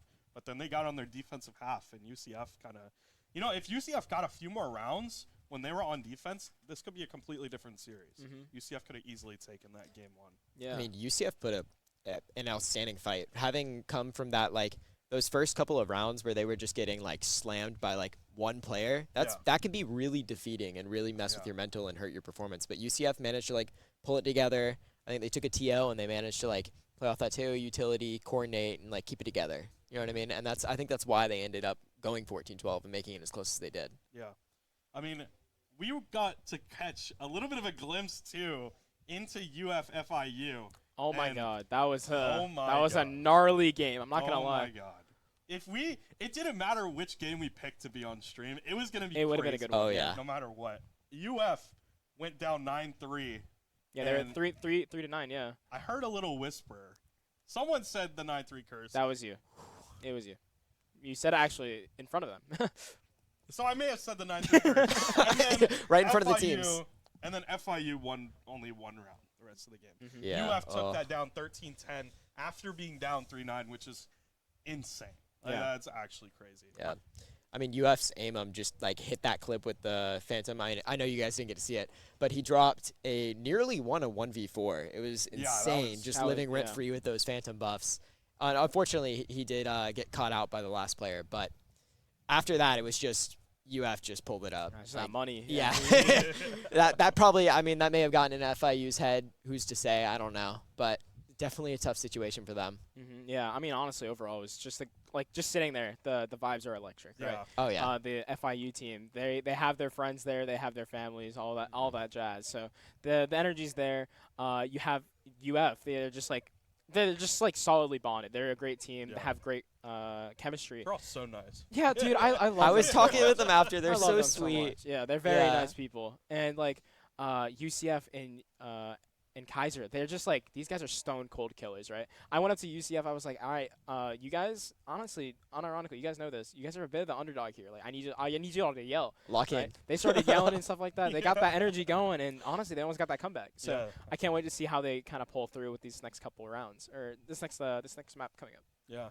I mean, I saw UCF. They were the first team to, like, get up and yell at the other team, which I honestly love. Like, yeah, we need that. We're out of land, bro. Start yelling at people. Energy, bro. You guys are fighting for your schools. You're not fighting for yourself. You're fighting for your schools. I need you guys to lock in. But we're gonna lock in a little bit as UCF and Keiser University going a little bit of a break, going into map 2 here on Ascent. Stay tuned. We got some more Valorant coming soon.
Welcome back to the Battle for Florida presented by Mr. and Mrs. Crab and the R&R Tire Express. The Battle for Florida tournament would like to give a big shout out to our sponsor, R&R Tire Express. If you need new tires or wheels, R&R's flexible payment options are perfect for the college budgets. No big upfront costs, and it keeps your ride safe and stylish. Now let's get back to the action.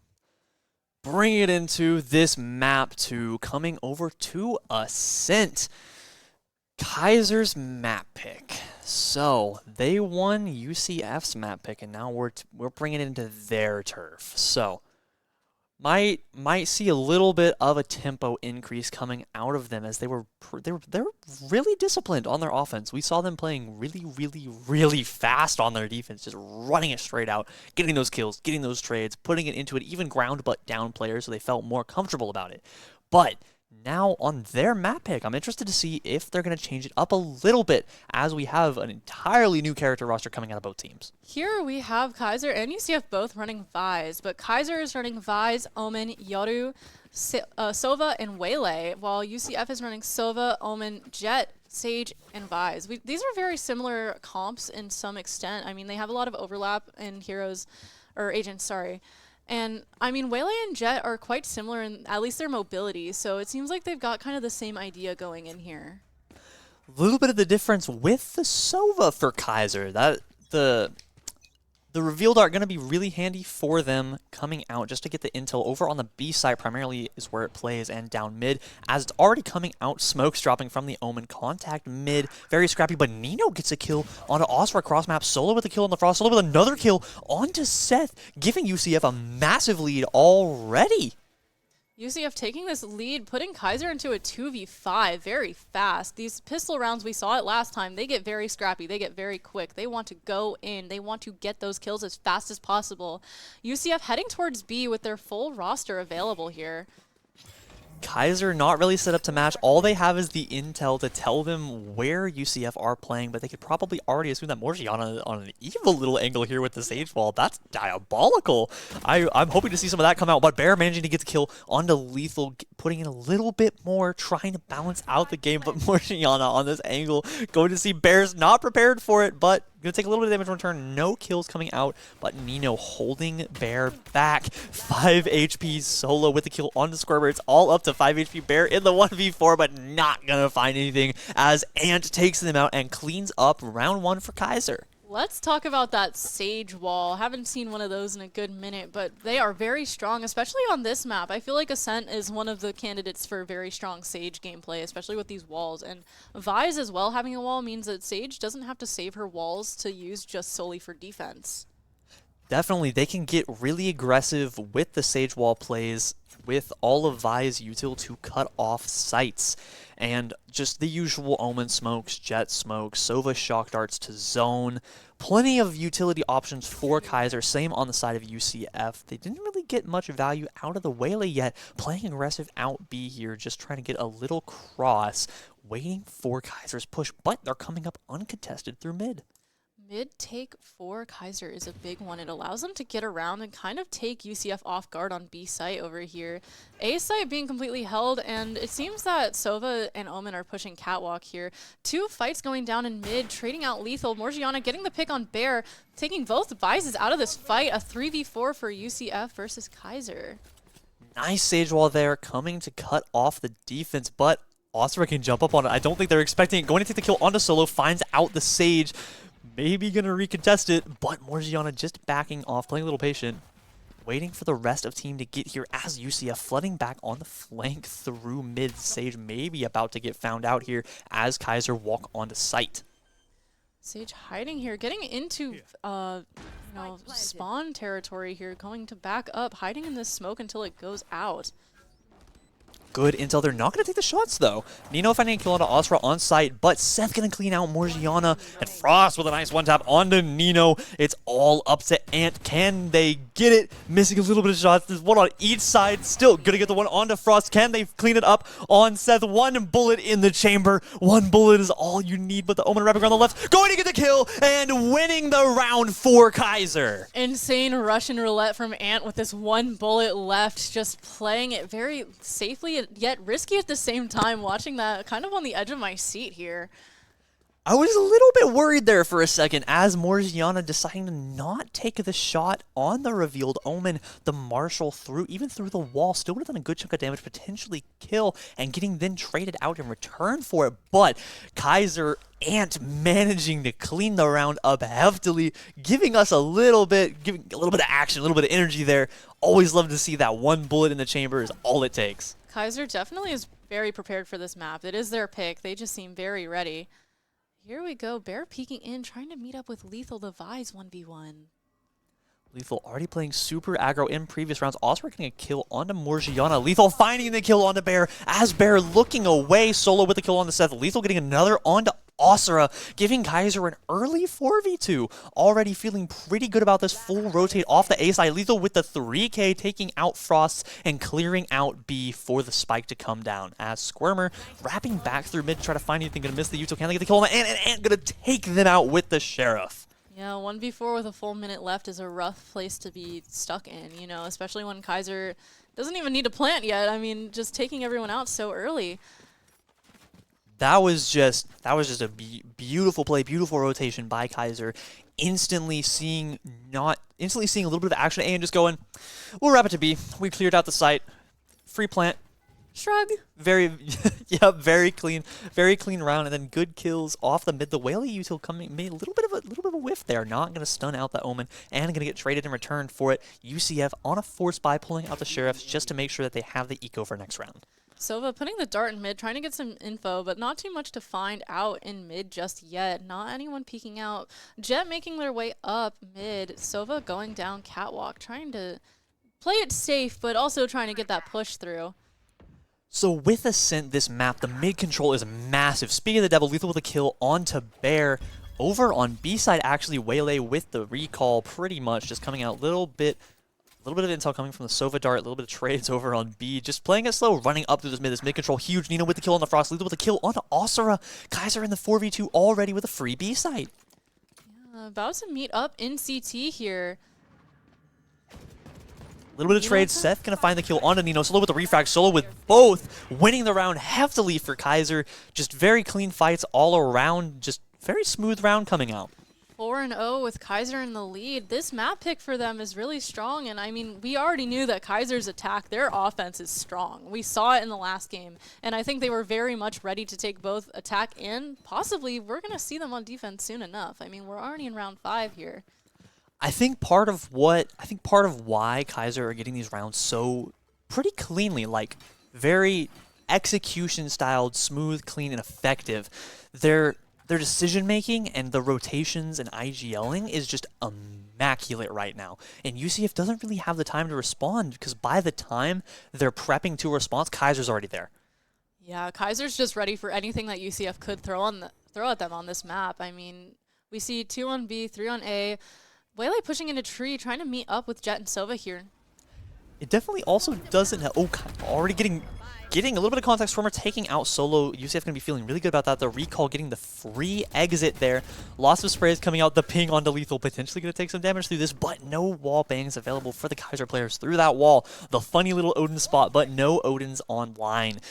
The Vise wall stalling out the push from Keiser, and UCF just trying to regroup and chill out a little bit to prepare to defend for the rest of this 50-second long round.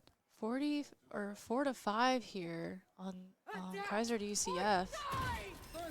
Vise ult coming out over on the B site. Guns going to be dropped on the side of UCF. No choice, can't use them as Keiser going to be flooding out here from all angles. They know they have the advantage. Morgiana finding Bear.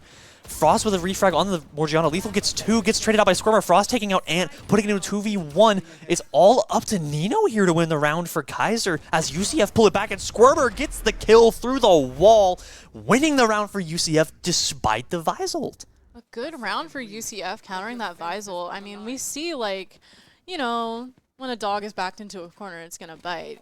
When you have no guns, you got to play a little bit more aggressive. You got to just be ready. Definitely, when you're stuck in the corner, you have one, either you sit there and hold it, they know you're there, or swing it. You miss 100% of the fights you don't swing, so you might as well swing them all. Surely, that is factual. I mean, if you just don't swing and don't shoot, then I guess that's it.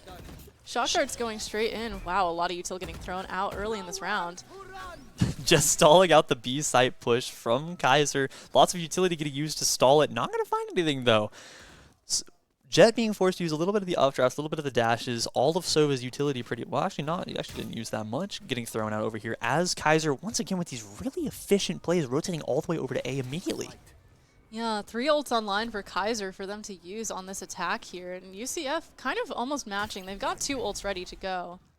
Seth going to get found out by the drone as UCF wrapping up towards tree, but their Vi's still planted up in mid. Lethal, the absolute demon rifler, just trying to get anyone on the rotate, trying to get over to A to defend. But Solo with the knives, going to take out Osra, the early pick. That's what Keiser wants, so they can flood out onto A site. Bear slowed, not going to be able to swing the angle, a bit risky, as Seth is going to get taken out from behind here potentially, but he's hiding in the smoke. They're not going to find him. He's playing a dangerous game. Lethal finding out Squirmer on the rotate like we talked about. Going to match down mid, potentially going to find out Sova, and there's the kill.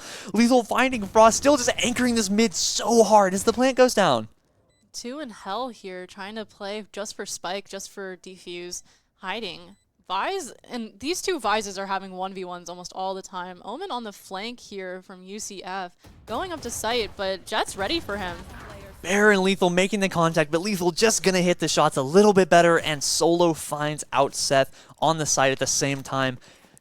Clinical round for Keiser there. The Vise anchor mid, as I predicted, was diabolical, finding out 2 people on the rotates, putting UCF into a massive numbers disadvantage as they try to hold A. It is absolutely just like you said. Mid on Ascent is big control. We have a lot to worry about when it comes to mid. I mean, there's catwalk, there's literally pathways straight into site. There's, you know, everything is just in mid for this map. Coming into this round, UCF pretty much just running another pistol round, eco, trying to get money for next round. All sheriffs, 1 headshot's all it takes. Speak of the devil, though it's Lethal this time that gets the 1 shot. Bear getting a refrag, though. That's what we're talking about with the sheriff. Going to get a Vandal in response, potentially. No, the Jet coming over to hold the angle, protect the gun, and not give it into the hands of UCF. But UCF may invest some ultimates here, or there's just going to be Morgiana rezzing Lethal to give them the edge that they want to just keep up the momentum of this map. Absolutely, with 1 minute and 7 seconds left. Bear making contact with 3. Not going to find anything, though, as Keiser taking a short pause, grouping before flooding out onto site as UCF are trying to match out here. Smoke's coming out, jump spotting, not going to find anything, as Keiser still just playing really disciplined, not executing onto the site and backing off. These are the plays that we've been talking about, where their IGL is just amazing with the calls. Just a quick rotate instantly to get over to A where they know that there's less defenders. That, and also baiting out a lot of that Vise utility is a very strong thing to do. Vise has a lot of defensive capability, and getting rid of that utility. Seth making contact with Lethal with the pistol discipline, hitting 2 headshots back to back, getting taken out by Ant. Little bit of a whiff there in the early, but managed to clean up 2 of them. And Keiser taking refrags of their own all up to Bear, but just going to get 1-tapped by Morgiana. The gunplay out of both teams is immaculate, but there, Morgiana just a little bit quicker on the draw. I was afraid there for a second with Seth in the corner. Half that mag went wide, but they did manage to get 2 in the end. Not quite going to pull out the round. Yeah, I mean, it was a clever play. The trigger discipline definitely played a factor, and I mean, the first shot getting whiffed was one thing, but at least he was able to clutch it up and get 2. Unfortunately, doesn't win them to the round, but a good play overall from Seth. Definitely. It feels good to just try to get some of the rifles out of rotation, but if we look, Keiser is rolling in money. Scrooge McDuck over here. So much money in rotation with this 5-round lead, but Yoru playing up aggressive and then just TPing straight out, just getting intel on Kaiser's push as they've been playing really aggressively B so far, but they're already wrapping over back over to mid like they have in all previous rounds. Yeah, we see an op play in mid here from Asura. Yoru strong on that op. I mean, able to get out of situations that are not too good, not favorable, not to give up the op immediately. Definitely. Keiser setting up mid once again. Lots of util coming out. Frosty's going to sidestep the ultimate. Gets refragged, though, by Morgiana while taking out Solo. Also, we're going to get a kill onto Nino with the operator. Gets a second onto Morgiana. UCF wanting to keep themselves in this game. Trying to take their fights, but Lethal with the right, just diabolical with it. His name is Lethal for a reason. Taking out Bear there. Giving UCF still in the advantage, but it is anyone's game. Yeah, stuck in mid here, kind of being cornered by UCF, but they might find a way out using the Omen TP to get to Pizza. Putting How? out a blind to try and see if there's anyone there. Lethal getting the swing on Asura, dropping the op. However, UCF have a good cross on the spike right now. Ant has to swing into it, but gets the kill onto Squirmer. Can he get the second? Not going to take it. Seth with the refrag, going to clean it up, taking out Lethal. 30 HP, winning the round for UCF. Wow, good swings from Seth, good shots from Seth. I mean, once you got that Vandal, you're pretty locked in. That's all it takes is just a good buy round, really. Hitting all the shots that needed to be hit, not managing to recover the operator though, unfortunately. And even though UCF win that round, all the trades that went down still just crippling the economy. They're playing into so much money. Even when you get all of those exits, if you were to even say lose a round, even if you get all those exits, they can just buy everything back again. They have so much money in rotation that Keiser are just running with this momentum. I think the Sage Slow might have bounced. Oh, never mind. It landed good. 2 picks from Asura straight on start of the round. Playing super aggressive. That's the power of characters with instant TPs, but Solo managed to get a kill on Squirmer over in tree. Seth wrapping to meet, but a lot of smokes down. Dash getting ready, but he's going to be pinged out. This is going to be really scary for him as beautiful blind going to take out Solo, and they all swing, going to take out the clone. Ant found out by so much utils, stalling the push. UCF in the 4v2. Keiser backing up, Sova dropping Spike to go mid and not risk losing it in mid. Nobody's holding mid at the moment, so he gets up on Catwalk here. Omen's stuck, waiting to push on. There's a lot of smoke set down right now. Potential for big reads on the side of Keiser. They're just playing for trades right now. A little bit slow. Going to find a little bit of intel on coming out of Nino. Going to get some good damage on a bear. 45 HP. No heals on the team as Keiser still just playing pretty slow, trying to get some exits. Spike still down. Omen wrapping around to grab. As Sova pushing up through mid, getting free control. Here's the footsteps on A Heaven, potentially about to match. Frosty's pulling the gun out. Has the read, pulling the dart out. Gonna get taken out by Nino. 2v3, 20 seconds on the clock. It is anybody's game. You know, reading him like a book, throwing some darts here at Bear, trying to throw them off, getting onto site. Omen about to go plant here with 13 seconds remaining. It's a tight timer, but they got that. UCF a little slow on the rotate there. They had all the intel that there was a Sova mid. They hadn't seen Omen in a while. Like, you potentially worried about backcapping, but pretty solid read that it's on B. You're going to get utilized just to get some intel, going to get the good angle, and with 2 kills there, but Asura manages to find it out with the rotate off of the Yoru ult, barely managing to scrape that round in UCF's favor, as Kaiser's Omen almost puts out a miracle play. Yeah, Asura definitely clutching up that round for UCF. That was possibly a big loss for them right there, with that round being so easy for Keiser to take sight. Right now, every single round for UCF matters. They're so down on rotation. They don't have the economy to keep up with Kaiser's buys, so they just have to try to win as many individual rounds with as little trades as possible. So every little bit matters as they're trying to fight to even this up. UCF forcing the buy a little bit here. A lot of light shields, a lot of regen shield. Or just one, actually, not a lot. But, you know, it's there. While Keiser is able to full buy with ease still, even with being down. A lot of utility already coming out B. Keiser making noise. They've set up B pretty much every single round, leaving UCF wondering, like, what does Kaiser's IGL have in store? They've been so good about just changing it up every single round, and Lethal already getting some contact, gonna take out Frosty's despite taking the early initial damage, giving Keiser the advantage. UCF with 2 ults online for this round. Could they use them? Could they hold them? We'll have to find out. A fight about to break out in mid as Sova pushes in. Nino gets the kill. Asura getting the trade back on Nino. Putting it into a pretty much even game, 3-on-4, favor for Keiser, but UCF are still set up here and gonna get flashed out. Seth is going to whiff the shots and not take out the blinded Omen. Ant with the kill while blind, just a little bit too close to Seth, putting Keiser into a 4v2 advantage. They're playing into the Vias ult though, but I don't know how much it's going to do with Asura at 17 HP. Yeah, B site being taken by Keiser using the Omen ult to get up there. Sage going to plant in the corner, same spot. Coming up CT, UCF's got both players going to stay in this smoke, being watched pretty heavily.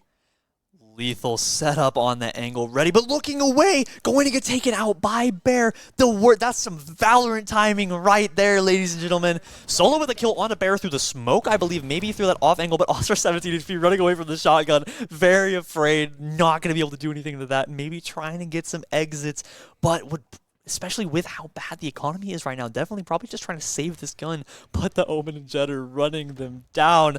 Can they get the exits or are they going to take it out? Jet looking away, going to whiff the shots, manages to find up the kill though. Maybe 10-15 seconds left on the round as the Omen and Sage hunting, pinching, trying to find out Oscar. TV's just in time, and I think he's going to live the rest of the round. Yeah, he gets to save the gun. It was a little bit of a risky play on the Jet whiffing, but overall worked out for Asura to save that gun. It kind of fixed the econ because he's currently at 0 credits. Playing a little bit of Dead by Daylight there, running away from the Hunters with everything in your kit. But still, this is what we were talking about. UCF's economy is just in shambles. They're not even full saving. Osra already had the Vandal from prior round. So his teammates, Frosty's just going to force the Sheriff with heavy shields. They have the money for next round. So just trying to save and try to get back into this as Lethal pulling out the Outlaw, knowing that UCF is going to be probably no shields. You took the words right out of my mouth. That's exactly what I was about to say. Omen already using util. The Omens are trading util in A here. Squirmer getting contact over on B, seeing one, maybe two. They're getting the intel that they want, so that Keiser, well, actually, that's not that useful of information. Kaiser's been set up B every single round, and they just have the rotates on point. They can be everywhere and anywhere at all times. Lethal not going to connect the shots, though, but just applying that pressure mid. You don't have shields. You do not want to swing into that Outlaw. Yeah, Keiser pushing up into tree here, pretty much uncontested, while Omen is about to make contact with Yoru. Oscar going to get kill onto Ant. That's going to be really big, but it's Seth stuck on the point as Lethal's running him down with a shotgun. But right-click connecting. Morgiana going to kill Oscar. Morgiana just going to res Ant, despite this being a pretty solid round for Keiser already. Lethal going to kill Frost and Bear, walking with the classic, about to be met with the shorty, but the walls down. This looks like a rough round for UCF, but Lethal getting a little bit testy there. Going to get one touch by Squirmer, refragged by Solo, and Bear going to once again get taken out by Solo. Classic V Vandal, not much to do there. But that trade out on the Vise is, you're happy with that. Last round in the half, are we going to see a 9-3 curse, or will UCF take another round to avoid it? Or no? No, they don't want to avoid it, do they? Maybe that's the strategy. Maybe that's lose on purpose. Maybe that's UCF's angle, because they played really solidly on offense last map, and maybe that's what they're playing for. They're trying to invoke the ancient ways of Valorant, pulling out the 9-3, but they are forcing regen shields on 2, have rifles on Mini, and a stinger on Osra. Already going to get out some intel, not going to take any damage in return though, but the Jet playing so aggressive, getting pings, so much util coming out to stall the push on B. Morgiana fighting out Frost with the Sage Fall over the window as Keiser flood onto site. Bear in the corner going to be taken out. Holy moly, that's probably the most unit of a push Keiser has executed in this game. Squirmer getting the pick on Solo, knocking out the Jet ult. Until that they're on site with the flash getting broken, plant coming down, anybody's game right now. Waylay, whoa, Morgiana taking out a nice one-tap. Nino onto Squirmer, and Nino with the third kill onto Osura, cleaning up the round, bringing us into the wonderful 9-3 setup. And sides being switched as well. So UCF now on attack here, getting ready to either lock it in or lose it. Anybody's game. We've seen the pistol rounds really go in the favor of UCF for a lot of these, I believe. And going to be forcing light shields on Seth and Frost. Interested to see what that's coming out. And I think I saw a pistol on... No, that is a Sheriff. It just looked really weird for a second. I was like, did they have a pistol that I didn't know about? But I guess not. No, we would be researching, or market research, aka playing Valorant in our free time. True that. Lethal already absolutely dominant performance. 19-8. Somebody stop this guy. So much work getting put out just on like prior rounds. Just the rifler for Keiser absolutely evil as UCF set up mid here. A bunch coming out tiles here, taking out, Bear takes out Ant, Solo takes out Bear, Seth gets the trade on Solo, and Squirmer takes out Nino, all in mid right now. Another massive UCF performance for pistol rounds. They've done so well in previous round, but Morgiana about to beat 3, pulling out the knife at the worst time possible. Squirmer gets the kill. Swinging out into mid with your knife out is a little bit of a questionable decision. Probably just trying to jump peek, not expecting them to be that up close. But it is all up to Lethal. Not going to find the kill there, just going to recall and just trying to run it down in the 1v4. They have rounds to work with, but you still just want to clean it out as fast as possible. Lethal kind of stuck in this 1v4. It's a bit too tough. I think they're just going to try and bait it, but 3 in heaven is kind of an unlucky thing for them to deal with. Unfortunate. Getting 1, but unfortunately getting taken out by Squirmer. I saw the vision there for a second. There was a little bit of damage on the player in the back, manages to find the Yoru, but going to get swung really close, really fast there by the UCF defender, and just not going to have enough time to react. But there was a universe where it happens. And coming into round of 14, Keiser up 5, stuck on a pistol round though. As we've seen, Sheriffs can be very lethal, so this is anyone's round. Yeah, we've definitely seen that Keiser has the aim to make the Sheriffs very viable even into a full buy. And they're doing their usual defense thing and just full sending it out of sight. Lethal already finding one. Bear gets a trade. Squirmer killing solo as well. They know that Lethal's stuck in the corner. Usual coming out and just going to take them out cleanly, putting it into a 4v2 favor of UC. Oh, Nino with the one tap through the wall on the Bear. Okay. Morgiana going to get a kill on the Seth Frost. Back onto Morgiana though. So it is all up to Nino. Can they hit more of those evil shots? We'll have to see as UCF goes and takes site. Waylay moving up to plant the spike here on A. UCF gonna have to get the read on where Nino is coming from. The Sova wrapping the meat, has a rifle in hand. Sova's Is ready. Frost expecting it? Gonna get the jump peek, not gonna take much damage in respawn, but that is the intel UCF won. They know where the Sova is. The Sova has to come to them to defuse the spike, and all they have to do is hold across and just hope that they can hit their shots. Squirmer set up long. The shots coming out gives the intel that they want. Potentially about to get contact, throwing the dart out, going, not gonna kind of revealing. You know that he's there by the gunshots, but not actually going to get the ping as the timer ticks down. Moments left to spare here for Nino. He has to make a move here, but the choice is unfortunately not going to go in his favor. Frosty's taking him out with the Spectre at close range.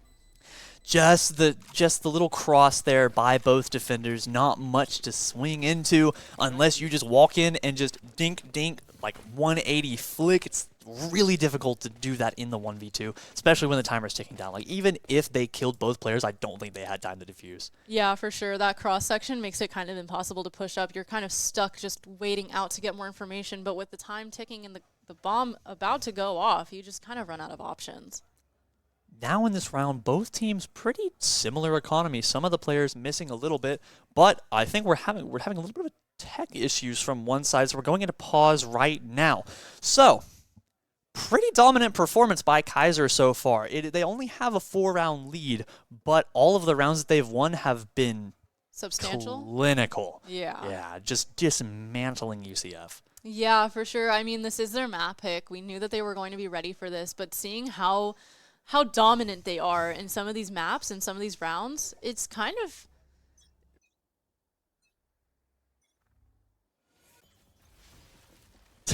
No, UCF full stacked over on the A side right now. Gonna get stalled out by the slow and the Omen smoke. Little one-way there for the Jet, but so many little teleports and things coming out. 4-man swinging the corner. Kaiser's Jet just going to walk away from that firestorm. Can't even blame the Jet. Going out onto site, all the dashes being used. Yoru going into hell. Lots of pretty much everything just getting thrown around on the A site. UCF already have early point control and pretty much just going to get the plant for free here as Keiser going to play retake, which they did really well on the last map and we haven't seen much of so far this map. Yeah, there is potential for a retake. A lot of Keiser hanging out in heaven around window, trying to get some intel before dropping into sight blindly. Door going to be broken. Morgiana swinging out top. Not going to find anybody yet. Potentially about to cross with Set. Not seeing anything. Solo with the kill onto Osura. Morgiana with the kill onto Bear. Keiser dismantling UCF one by one. Seth going to get taken out from behind by Ant. Nino getting the kill onto Squirmer. It is all up to Frost in Hell. Getting shot from behind. People everywhere and not going to be able to find anything. Flawless round for Keiser. Keiser invading site very cleanly, very swiftly, and taking out everyone with little to no conflict. For a second there, Nino had me worried dropping off the spike there, but still plenty of time in the bank to defuse though, but that was a showing by Keiser. They want to end this map and end this series. 21-10 on lethal, just lethal, one could say. Yeah, I said that earlier, so I guess we're on a brainwave, you know. We're just thinking the same things tonight, and Lethal is definitely dialed in for this map. I mean, all of Keiser is dialed in. If you look at their stats, they're all playing amazingly well. And UCF is putting up a great fight. I don't mean this to diss UCF. They're doing great. It's just, it's a tough seed. It's a tough round. This is not their map pick, but they're doing what they can, and hopefully they can pull through here. Both are brilliant teams, but this is Keiser's map pick. They have it so well executed. All these rotates, all these setups beautifully played as immediately just wrapping to match this A push as UCF are just fully committing lots of utility coming out. Whaley already onto the site. Yoru TP coming in. Squirmer about to match. Morgiana, Util coming out. Going to find out Morgiana looking away, but going to get the flick and killing Squirmer as they whip the shots. Also, we're getting a refrag though as Spike is going down. Also with the Stinger, mind you, getting that refrag. Solo getting a pick on Bear. Nice little one tap there as the dash away. Not gonna take any damage response. Seth getting shot through the wall there as they're revealed, but UCF in still a solid defensive position. Probably gonna get the read on Solo dropping here, going to swing it, but there's too many targets to look at. Not gonna decide on one. Solo gets the kill. Lethal get a refire. Oscar with two though, and Ant takes them out from behind and clean up the round for Keiser. Insanely risky swing coming out of hell there. I'm not sure what the move was. Maybe just to catch them off guard just enough to get at least one frag off. Yeah, you're trying to catch them in the air as they don't have any accuracy at all firing those guns, but we had a little bit of a Kovac scenario there. Too many targets to look at and just you can't shoot. You can't be in two places at once. Your bullet can't be in two places at once. This is not Tenet. That cannot happen. And Keiser looking dominant here, up 6 rounds, trying to close out the map. One round win away from match point. Yeah, we're getting close here, and I mean, we saw that Keiser got to match point and UCF dialed in last game, so maybe we'll see that again, and do we think that they could take this map as well? We'll just have to see. UCF going towards A, but Solo getting a pick on Squirmer very early into the round. That super aggressive swing out of trees, immediately finding value, getting the kill over onto the Whaley, who had ultimate. Solo whiffing the shots there, actually. Gonna get taken out by Osara. Seth gonna get killed on Morgiana. All of a sudden, UCF have the advantage. Going to drop down the door, not gonna grab the rifles. Ant coming around Heaven to match. Lethal with a kill on a Bear, though. Cross map, putting into a 3v3. 3v3 here, very even. A lot of util going on in Heaven. A lot of information from Sova. Both drones coming out. Ping's coming out. Yori going to TP to get away. That's Shockdart getting a kill on the Seth, though. Keiser with the advantage. Big ping there, finding out 2. Good damage onto Ant. Probably blind about to come out as they try to drop, but the Vi's on the flank. Gonna get the kill on Ozra. Nino cleaning up Frost and bringing us to match point. Keiser takes the round, and we're getting close to the end. It's gonna get tense from here on out, and UCF's gonna have to step it up in order to take this win if they want it. But Keiser is much, much closer to taking it. They did it last game. They brought it back almost from a massive deficit, but they don't really have to. They do have to force into this. No economy. They have to win this round. They have to not get many trades so they can save the money for the next round. And once again, Keiser just with this massive economy not deficit, opposite of deficit, massive boost over UCF, and we have 2 Odins coming out. Oh no, what shenanigans are about to get pulled out from this? It's about to get loud in here as they shoot into tiles. But oh, Yoru running it down to get intel on B. Lethal getting ran down by every single thing in the game. Oscar gonna find them out with the jumping shotgun. Going to get the Vandal for free as UCF just sitting happy, sitting pretty on B site. Very chaotic, but Spike down, regrouping and ready for the retake. UCF ripping off the band-aid here to get onto site and get it early to avoid getting picked off too soon. Keiser pushing out of CT, trying to get more intel before they full send it, but Squirmer getting the pick on Morgiana. That's going to be one of the Odins out of rotation, but this is going to be Vi's ult. Ant with a kill onto Seth. Solo juking the ultimate. Squirmer, no HP. Utility coming out. Nino going to find a kill onto Osura. They have the Sova ult for the retake. They're probably going to be playing for that. Rifles coming out. Let's see if they can win this. Solo getting the kill onto Frosts. Bear getting a kill onto Solo, but Nino gets Squirmer. Nemo gets Bear, and that is going to be map and series for Keiser. Keiser takes this map and takes the win against UCF, moving forward in the bracket. And who will they play next? I actually don't know. Have we seen the results of the previous match going we on? have any results yet. Yeah. Currently, FIU is playing against UF, and that seems to be a pretty... FIU has won. So Keiser is moving forward to play against FIU. We in the online qualifiers, all of these teams 2-0'd their opponents pretty heftily. So we don't know.